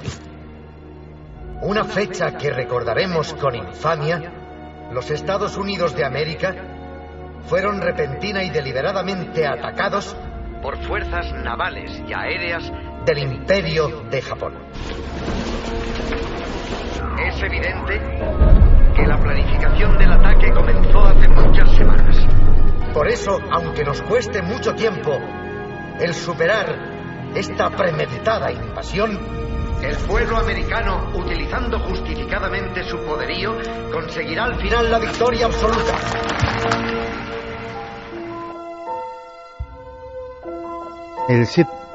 El 7 de diciembre de 1941, la Armada Imperial Japonesa atacó la base naval de Pearl Harbor, en Hawái, causando 2.500 muertos y un daño importantísimo a la flota estadounidense del Pacífico, aunque curiosamente, dicen que de milagro, los 3 portaaviones que había estacionados en aquella base naval, justo el día anterior, zarparon y se libraron de este ataque. Esos portaaviones serían absolutamente claves en la victoria estadounidense en la Guerra del Pacífico. ¿Y por qué nos acordamos de algo que ocurrió hace 70 años? ¿Y por qué es noticia esta semana? Porque esta semana ha salido a la luz un memorándum desclasificado de la Oficina de Inteligencia... Justo esta semana del 70 aniversario. Justo esta semana del 70 aniversario. De la Oficina de Inteligencia Naval. Y ese memorándum al presidente, fechado el día 4 de diciembre, es decir, 3 días antes del ataque, avisaba de la posibilidad casi inminencia de un ataque japonés a Hawái o el Canal de Panamá. Dejaban esa puerta abierta, uno de los 2 objetivos. Claro, uno podría decir, bueno, es uno de los muchos papeles de aquella época que salen a la luz, pero es que siempre ha habido una teoría conspiranoica, que decía que el presidente Franklin Delano Roosevelt sabía con anticipación que iba a ocurrir ese ataque a Pearl Harbor y no hizo nada para impedirlo. Y uno podría decir, bueno, pues qué barbaridad, ¿por qué? Una encuesta Gallup de ese mismo año sacó a la luz que el 88% de la población estadounidense estaba abiertamente en contra de la intervención de su país en la Segunda Guerra Mundial. Sin embargo, Franklin Delano Roosevelt, estadista como era, sabía que era vital para los Estados Unidos participar en esa guerra, no solamente para liberar a la Europa oprimida pues de la amenaza del fascismo, sino porque sabía muy bien que fuera quien fuera el vencedor de aquella contienda, después se iba a repartir el mundo, como realmente sucedió. Se repartió en los 2 bloques que lideraron la Guerra Fría, que duró las décadas posteriores. Y obviamente los Estados Unidos tenían que estar presentes en ese reparto. Así que se hizo una diplomacia muy agresiva, realmente agresiva, hacia el imperio japonés, con embargos comerciales, con corte a sus suministros de petróleo, etcétera, etcétera. Y lo cierto es que parecía, por parte de los analistas, que ese ataque iba a ser casi inevitable. Pero, aparte de este memorándum que tenemos actualmente, sabemos que, y eso lo sabe, es conocimiento historiográfico absolutamente al margen de las teorías conspiranoicas, es algo conocido, el día 6 de diciembre de 1941 se le entregó a Franklin Delano Roosevelt un mensaje codificado del código diplomático japonés, lo que se llamaba el Código Púrpura. Los criptógrafos de la inteligencia estadounidense habían descifrado esos mensajes. Era el mensaje que se llamaba del viento ejecutor y decía textualmente: Higashi no kaze ame, o lo que es lo mismo, viento del este, lluvia. Sabían perfectamente, y de hecho se cuenta y cuentan testigos presenciales de cuando Franklin Delano Roosevelt leyó ese mensaje, dijo: esto significa guerra, porque esa era la clave con la que se iba a anunciar. No se avisó a la base aérea de Pearl Harbor. Eso sí, se dio orden de que los portaaviones, esas piezas claves, zarparan inmediatamente, como así fue. De hecho, un agente doble británico llamado Duško Popov, que se dedicaba a filtrar información de Alemania, descubrió en Berlín, a través de los diplomáticos japoneses, también el ataque e intentó desesperadamente, a través de sus contactos en Londres, advertir a Washington. las advertencias de Duško Popov también fueron desoídas. Pero es que incluso la Marina australiana avistó a la flota nipona dirigiéndose hacia la zona de ataque y avisó al alto mando americano, cosa que tampoco sucedió. Pero suena terrible, ¿no? Suena terrible. Suena como las conspiraciones que han comentado con otros grandes ataques de la historia. El 11S, sin ir más lejos, los conspiranoicos, repito, han argumentado que desgraciadamente en la historia de la humanidad, muchos de los casus belli que han llevado a grandes guerras, incluso la propia Segunda Guerra Mundial, los alemanes invaden Polonia con un presunto ataque de las fuerzas polacas a un puesto fronterizo alemán. Y ese es el pretexto que teóricamente utilizan para invadir Polonia. Pero la historia de los casus belli es apasionante en cuanto a que prácticamente ninguno se salva de la manipulación en uno u otro grado. Pues sería bueno recordar en un dossier o en un ranking, Santiago, en esta sección mismo, esos casus belli, y se sabe ahora que había hilos extraños por detrás, que ya no nos extraña nada, claro, pero que en acontecimientos como Pearl Harbor, ni más ni menos, ocurra esto. Bueno, los americanos, fíjate lo que tienen, ¿no? Que van y lo sacan. Sí, efectivamente, o sea, eso es una cosa que... Hay otro casus belli norteamericano, que también es público y notorio, que fue manipulado, que es el que les llevó a la guerra de Vietnam, que es el famoso incidente del Golfo de Tonkin, en el que un buque norteamericano fue presuntamente atacado por patrulleras vietnamitas. Y con el paso de los años hubo que confesar que el famoso buque se encontraba a cientos de kilómetros de la posición en la que presuntamente había sido atacado. Pues pensemos en las decenas de miles de vidas estadounidenses que se llevó aquella guerra por un incidente que no ocurrió jamás. Así que bueno, parece ser que vamos sabiendo poco a poco un poquito más de la historia oculta del siglo XX. Y nuestra siguiente noticia nos llevará a la historia oculta de este siglo, del XXI. 3:71, conectamos esta historia antigua, papeles sobre Pearl Harbor, ni más ni menos, un icono del siglo XX, y creo que es una historia que tiene que ver con la hora, segunda noticia, casi en un flash, y misiles. Pues sí, porque fíjate que anda que no hemos tratado veces aquí de arqueólogos aficionados que a través de Google Earth han encontrado pues yacimientos de los que nadie sabía absolutamente nada. Pues bien, estudiantes de la Universidad de Georgetown en Washington, dirigidos por Philip Carver, un exfuncionario del Departamento de Defensa estadounidense, analista de inteligencia y con una amplia experiencia en el tema, han descubierto que el arsenal nuclear de China, en vez de las de 80 a 400 cabezas nucleares que estimaban los expertos hasta ahora, podía ascender a, agárrate a la mesa, más de 3.000. Y eso imagino que les ha puesto los pelos de punta. Pues ahora mismo la información es muy controvertida. Resulta que en 2008 hubo un tremendo terremoto en la provincia de Sichuan. Y ese terremoto, y eso se pudo saber gracias a las imágenes de la prensa local y también de las de Google Earth, hizo que se derrumbasen una serie de túneles de los que no se sabía absolutamente nada. Esos túneles formaban parte de lo que se denomina la Gran Muralla Secreta. Como hay una gran muralla china en la superficie... La muralla oculta. Hay una muralla oculta.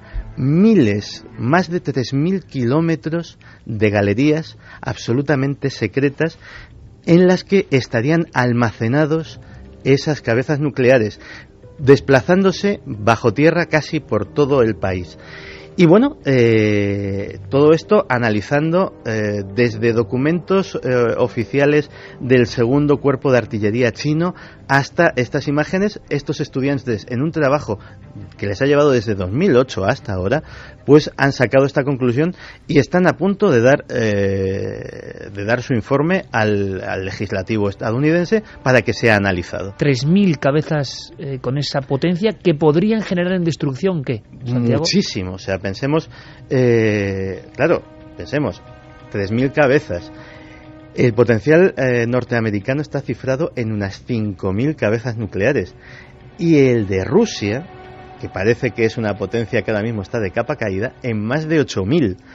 Es decir, digamos que le colocaría como poco al nivel de las grandes potencias atómicas. Este ranking da bastante miedo, ¿eh? Y aún tenemos una última noticia en esta especie de informativo de la conspiración. Decíamos que Wikileaks, poco menos que había que ponerle el RIP, ¿no? Pues... Pero resucita. Vamos que se ha resucitado. Wikileaks, esta semana, Julian Assange ha dado una rueda de prensa en Londres y ha desvelado 287 documentos. ¿Documentos que tratan sobre qué? Que nos lo cuente el propio Julian Assange. Today we release over 287 files. Hoy colgamos más de 287 documentos que revelan la escala real de la industria internacional de vigilancia de las masas populares. Una industria que vende tecnología a los regímenes tanto democráticos como dictatoriales para controlar a la población de países enteros. Cualquiera que tenga un iPhone, una BlackBerry o un correo de Gmail está vendido. Well, you're all screwed. Claro, pues entonces casi todo el mundo está vendido. ¿Pero a qué se refiere exactamente? Vamos a ver, Julian Assange ha desclasificado estos casi 300 documentos de empresas privadas de todo el mundo, parece ser que alguna española hay, que se dedican al negocio de vender a gobiernos particulares y otras empresas mecanismos para el espionaje electrónico. Cosas que se pueden hacer y que yo he descubierto a través de estos documentos y me han dejado asombrados. ¿Sabes que se puede seguir a una persona a través de su smartphone aunque éste esté apagado? O sea, acabo de decir a Noel que suba música porque esto sí que da miedo. ¿Cómo que? Pues parece ser que hay una empresa que tiene esta tecnología y que su capacidad para hacerlo está publicitada en estos papeles. Pero hay una cosa que de hecho puede afectar incluso hasta los procesos judiciales. Según el diario italiano L'Espresso, que es uno de los que se ha hecho eco de estos documentos, hay otra empresa que publicita un sistema no solamente para intervenir los correos electrónicos o los SMS que te mandan o que recibes, sino para introducir en tu dispositivo electrónico SMS que no has enviado nunca. Es decir, con toda la apariencia de que proceden de tu aparato y que puede recibir los otros. Y que son indistinguibles de alguna forma. Efectivamente. Incluso en un proceso judicial, por ejemplo, Santiago Camacho ha enviado un SMS a tal investigador y le ha hecho no sé cuántos insultos, improperios, y ese otro investigador le demanda, y resulta que el SMS que tú no has mandado está ahí escrito por ti con tu dirección y con todos los elementos informáticos para trazarlo hasta tu dispositivo electrónico. Eso es un poco maquiavélico, ¿no? Claro, imagínate con esta documentación en la mano, a ver a partir de ahora quién pone un SMS o un correo electrónico como prueba cuando un abogado o un fiscal puede decir, mire usted, estos papeles demuestran que esto es perfectamente adulterable con los medios adecuados. Pero esto es un ejemplo, Santi, lo que estamos contando. Está cambiando el mundo a tal velocidad que cosas que nos parecen incomprensibles. Aquí está la prueba. Usted mandó un mensaje y dijo, te voy a matar, y luego ocurrió esto. Y uno no tiene nada que ver. Es la trampa de la tecnología y de quienes manejan parte de la tecnología. Pero ahora viene lo más divertido de todo este asunto. ¿Crees que Julian Assange ha tenido que escarbar realmente mucho para conseguir esto? No. Se trata de documentos que proceden de una feria comercial, la conferencia ISS, que se celebra todos los años y en la que exponen sus productos todas estas empresas. Un miembro de Wikileaks sencillamente ha ido cogiendo información, folletitos de cada stand, básicamente, stands y ferias a las que se accede de una forma muy restringida y gente muy especial. No se trata de una feria abierta completamente al público, sino que son profesionales de ese extraño campo del espionaje electrónico, ¿no? Y sencillamente eso que está reducido a un grupo de iniciados lo ha puesto a disposición absolutamente de todo el mundo. Así que nada, el pasado 24 de octubre dábamos por difunto a Wikileaks, entre otras cosas porque empresas como Visa, Mastercard, PayPal, Western Union y Bank of America le habían cortado definitivamente los fondos, pero no estaba muerto, no sé si estaba de parranda como dice la canción, pero desde luego Julian Assange ha anunciado más revelaciones en los próximos días y meses. Es un enfermo con mala salud de hierro, parece. Sí. Por cierto, Santi, una cosa más. ¿Estamos en temporada de cosecha de círculos? Estaríamos en la zona austral, es decir, siempre suele ser en primavera.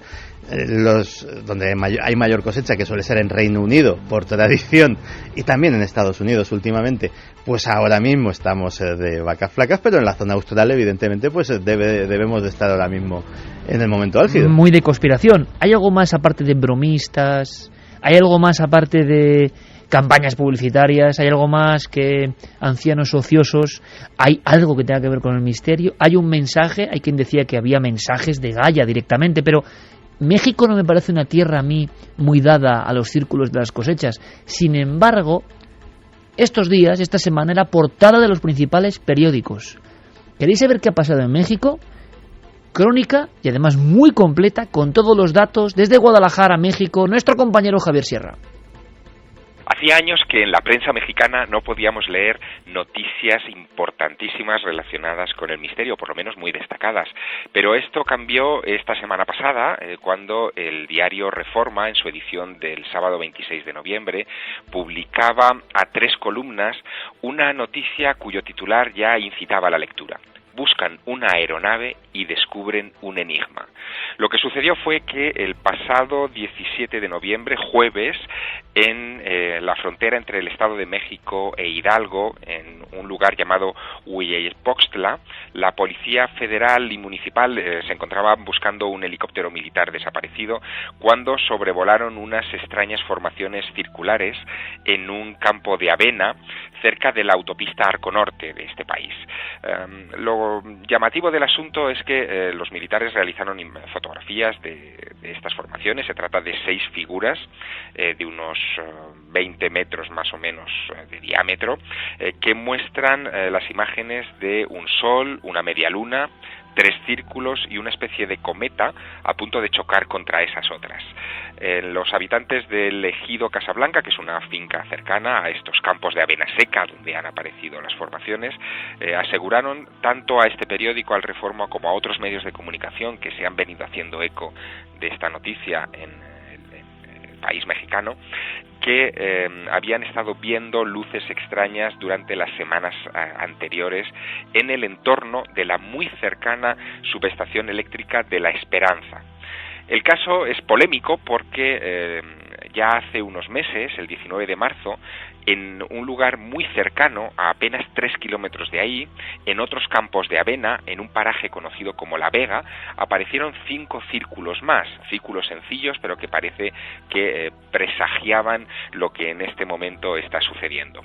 Las polémicas más domésticas tienen que ver también con el dueño de la finca, que quiso cobrar a los medios de comunicación en estos días hasta 2.500 pesos, más o menos unos 140 euros de permiso para filmar o fotografiar la zona, y amenazaba, ayer todavía no se sabía el desenlace, amenazaba con pasar el tractor por encima de los círculos si no pagaban la tarifa, ya que los curiosos, decía él, estaban entrando en una propiedad privada y corrían el riesgo de arruinar su terreno.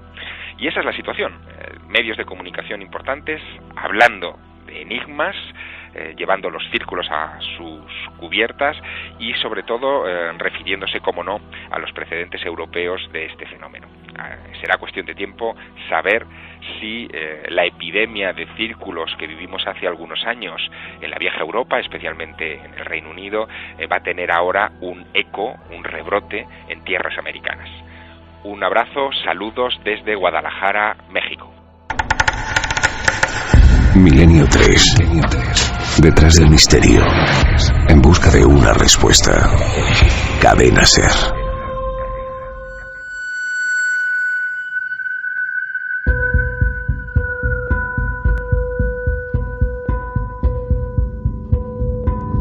Esta noche hemos tenido un dossier completísimo, yo creo, de unos acontecimientos misteriosos y además con un porqué, con una raíz, con una investigación, con un paso a paso. Y nosotros queremos estar siempre muy atentos al espejo que representáis. Miles y miles y miles de amigos de todas partes del mundo, con sus experiencias, su conocimiento, sus testimonios, sus investigaciones. Siempre, tengo que decirlo, las vías de contacto de nuestro programa, las diversas vías, por ejemplo el Facebook o el Twitter que Guillermo León organiza magníficamente en la nave del misterio, en Facebook por ejemplo, siempre son lugares donde se puede dar una pista, un testimonio, y luego nosotros profundizaremos. Estamos recopilando casos que nos parecen sumamente interesantes, casos diversos, casos que demuestran que cierta fenomenología que creíamos olvidada sigue ocurriendo. Fermín, compañero, buenas noches. Buenas noches, Iker. Es un caso raro, hacía mucho tiempo que no se oían cosas de este tipo, vamos a escucharlo con toda la libertad. Tiene que ver, eso sí, con un entorno absolutamente clásico: bases aéreas. Bases militares aéreas, esta vez en Cádiz, en Jerez de la Frontera. Además es una base militar abandonada. Bueno, que eso le da un buque, ¿no? Un cáliz sí. misterioso. Pues es en la base militar de Jerez de la Frontera. Entonces se hacen los turnos de guardia por las noches. En esta ocasión los hacen los de la base militar de Morón. Y va pues Isaac, nuestro oyente, con un compañero. O sea que es un lugar, Fermín, donde no hay actividad militar, donde imaginamos un montón de estructuras, de barracones, que le da un aspecto, y sí que hay representantes de Morón que vigilan las instalaciones, digamos. Claro, porque eso es obligatorio, ¿no? Toda base militar tiene que estar vigilada por los propios militares. Entonces va Isaac con su compañero una noche más. Isaac nos contaba que estaba cansado, que acababa de entrar de guardia por la noche. Entonces iba cabizbajo, mirando hacia el suelo, y de repente su compañero le llama la atención y dice: ¿has visto eso? Un destello de luz muy fuerte. Isaac no le da importancia, mira para arriba y de repente ve otro. Entonces ya sí que se quedan impactados, que puede ser, y salen corriendo hacia lo que ellos creen que es la zona de donde vienen. ¿Ven una especie de esfera? Destello de luz. Ajá. Lo define como destello de luz. Entonces se van hacia el muro, los aproximan lo más posible, y ya sí que ven de dónde procede. Y llega un destello de luz mucho más grande. Si quieres, escuchamos cómo lo relata Isaac.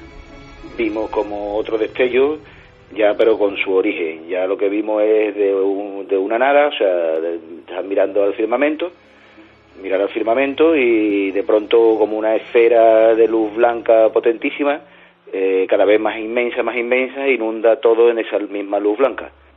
Nos quedamos, compañero y yo, alucinados, y volvimos a ver otra vez la luz, pero ya en otra posición. Y bueno, y ya nos quedamos así, dijimos este compañero y yo que qué íbamos a hacer, que si lo íbamos a comentar cuerpo de guardia, como estábamos militares, tú sabes. La verdad que cuando miramos la hora, pues había pasado 2 horas más del relevo nuestro. Ven esa luz o esos destellos cada vez más intensos en diferentes posiciones, yo no sé si como rodeándoles o no, y de pronto son conscientes de que les faltan, que es un caso, ¿verdad, Santiago? Un caso típico de tiempo perdido. Ellos se dan cuenta de que han pasado 2 horas, pero de inmediato. Que han pasado 2 horas después de que hubieran tenido que regresar para hacer el cambio de turno. Ellos acababan de llegar a hacer el turno. O sea, han pasado muchas más horas, yo calculo que unas 6 horas. Y entonces, ¿y cómo lo explican? ¿Qué dicen? No recuerdan nada. No recuerdan nada. Nada. Ellos ven un destello de luz y al rato ven otro en otra posición. Y ese segundo destello, digamos que es como la vuelta. Posiblemente. Para ellos es un segundo. No notan diferencia de tiempo ni de espacio entre uno y otro destello. Y sin embargo, los relojes muestran que ha pasado todo ese tiempo. Que llegan tarde para dar el cambio de turno. Me terminaba de contar Isaac que cuando llega se lo cuentan a su jefe, y dice, claro, ellos iban muy apurados de no nos va a creer nadie, esto es imposible, y el jefe no solo le cree, sino que por lo visto también es seguidor de estos temas, y quedó también impactado con el relato.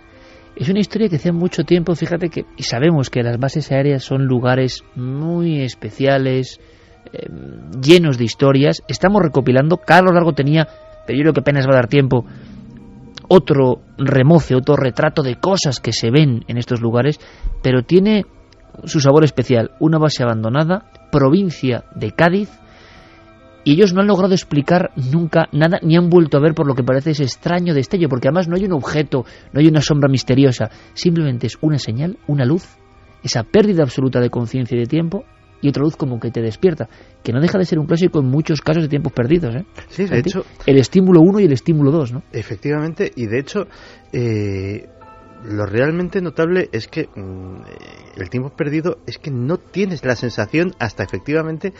Hasta que alguien te lo confirma, ¿no? Y es una de las cosas que más desconcertados deja a los testigos.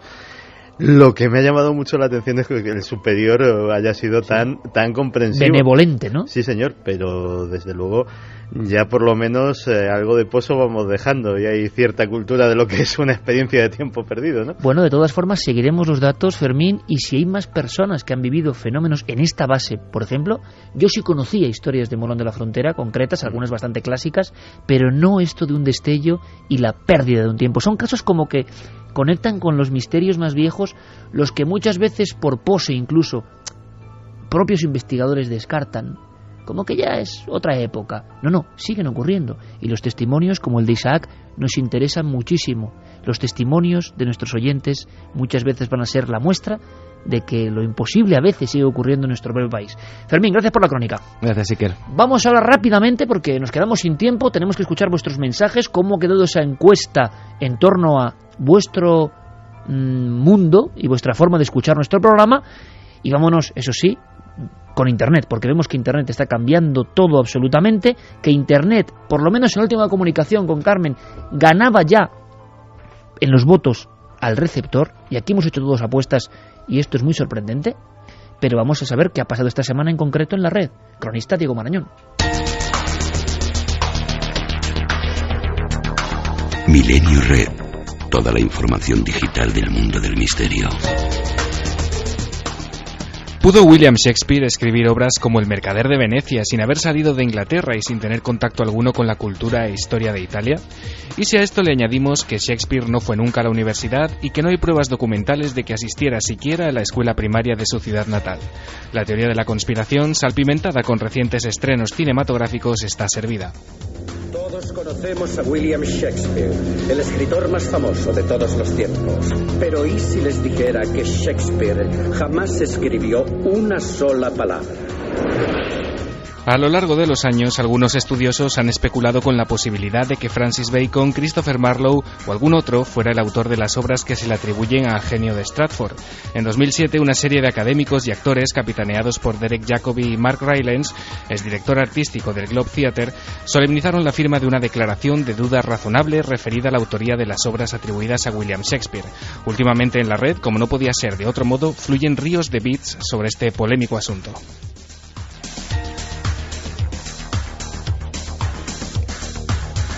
El revuelo lleva ya varias semanas haciéndose notar y motivos no faltan. Hace un mes, el Congreso de los Estados Unidos introdujo un proyecto de ley con la intención de aprobar el acta para detener la piratería en línea. La letra pequeña del asunto, que en el plazo de 2 semanas tendrá que definirse por completo, ha generado un debate de alcance mundial por lo radical de su propuesta, que va desde cerrar páginas alojadas en cualquier país del mundo hasta bloquear su financiación económica al más puro estilo Wikileaks. El proyecto inquieta a los usuarios de la red y es por eso que, paralelamente a la propuesta del Congreso, ha surgido Darknet Plan, nombre de otra iniciativa que busca crear una segunda Internet. La idea, cuentan, es crear una red verdaderamente autónoma, incensurable, inalámbrica y con arquitectura horizontal en lo posible, justo lo contrario de nuestra actual Internet. Hasta ahora, 10.000 personas se han sumado al proyecto y ha sido visitado por otras 200.000. ¿Puede decirme qué clase de cucaracha es? Dios mío. ¿Su tamaño es poco normal? Pues sí, pero tal vez no para un microprocesador. ¿Está sugiriendo que es un ingenio mecánico? Leí sobre un especialista en inteligencia artificial que diseña robots que parecen insectos y se comportan como ellos. De nuevo, la realidad supera la ficción. Investigadores de la Escuela de Ingeniería de la Universidad de Michigan han desarrollado insectos cyborg que serán empleados para controlar situaciones de emergencia o explorar lugares peligrosos. En el sistema desarrollado, la energía generada por los propios insectos a partir del calor de su cuerpo o del movimiento de sus alas es empleada para el suministro de cámaras de vídeo, micrófonos o cualquier otro tipo de sensores incorporados. La investigación se ha desarrollado en el marco del programa Diseño de Insectos Híbridos Micromecánicos de la Agencia de Investigación Avanzada de Proyectos para Defensa de Estados Unidos, la archiconocida y oscura DARPA. Aunque pueda parecer ciencia ficción, el desarrollo de sistemas para el control de insectos y la implantación de sensores sobre estos es algo en lo que se trabaja desde hace tiempo.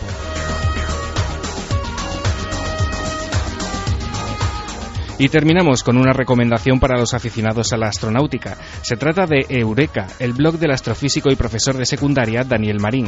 Eureka nació en 2004 como un modesto blog personal, creciendo a lo largo de los años y especializándose en la divulgación científica y sobre todo en temas relacionados con la astronáutica y la astronomía. Desde la Tierra, desde los observatorios terrestres, se han detectado planetas rocosos. Por ejemplo, se me ocurre ahora Gliese 581e, un planeta de apenas 2 masas terrestres, o sea, 2 veces la masa de la Tierra. Su autor hace un exhaustivo seguimiento a todo lo que se mueve en ese mundo, con especial atención a la cosmonáutica rusa y a los proyectos de la NASA, sin olvidarse de la menos espectacular pero cercana Agencia Espacial Europea. Eureka es un espacio de divulgación muy especializado cuya clave, según cuenta su autor, está en consultar muchas fuentes de información y que sean las originales. Daniel Marín es también uno de los fundadores de la Yuri Esfera, una plataforma colectiva que pretende poner en contacto a todos aquellos interesados en recordar y homenajear a Yuri Gagarin, el primer cosmonauta en volar al espacio. Aquí lo dejamos. Si queréis profundizar más en estas historias, nuestro compañero Guillermo León os facilitará los enlaces necesarios para ello. Nosotros nos escuchamos de nuevo dentro de 7 días, porque el misterio nunca se detiene y porque el misterio continúa en la red.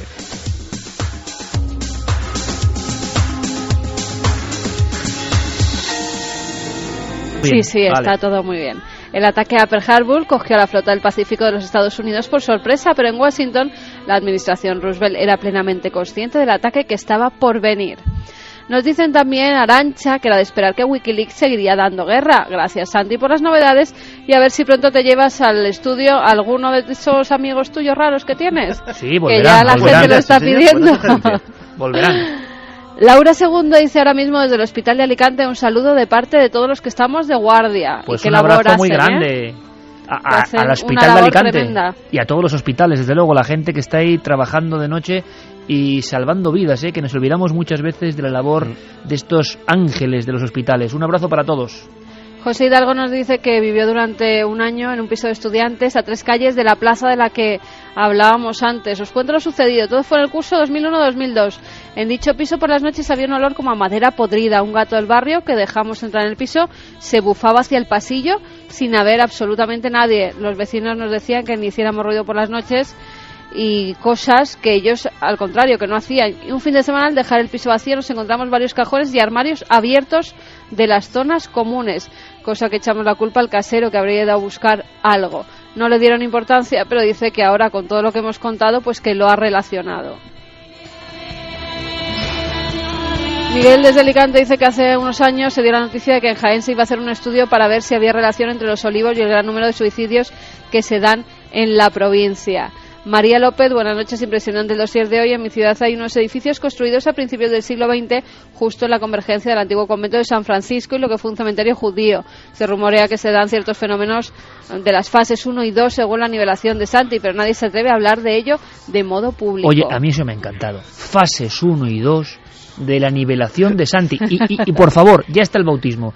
Me da igual quién utilizara la fase por primera vez. A partir de ahora, en cualquier fenómeno, por favor, utilicemos la plantilla del maestro Camacho. Está clarísimo. No es mía, o sea. Da igual. Oye, os voy a dar la ganadora. Venga. Que si no, no me da tiempo, Rosa.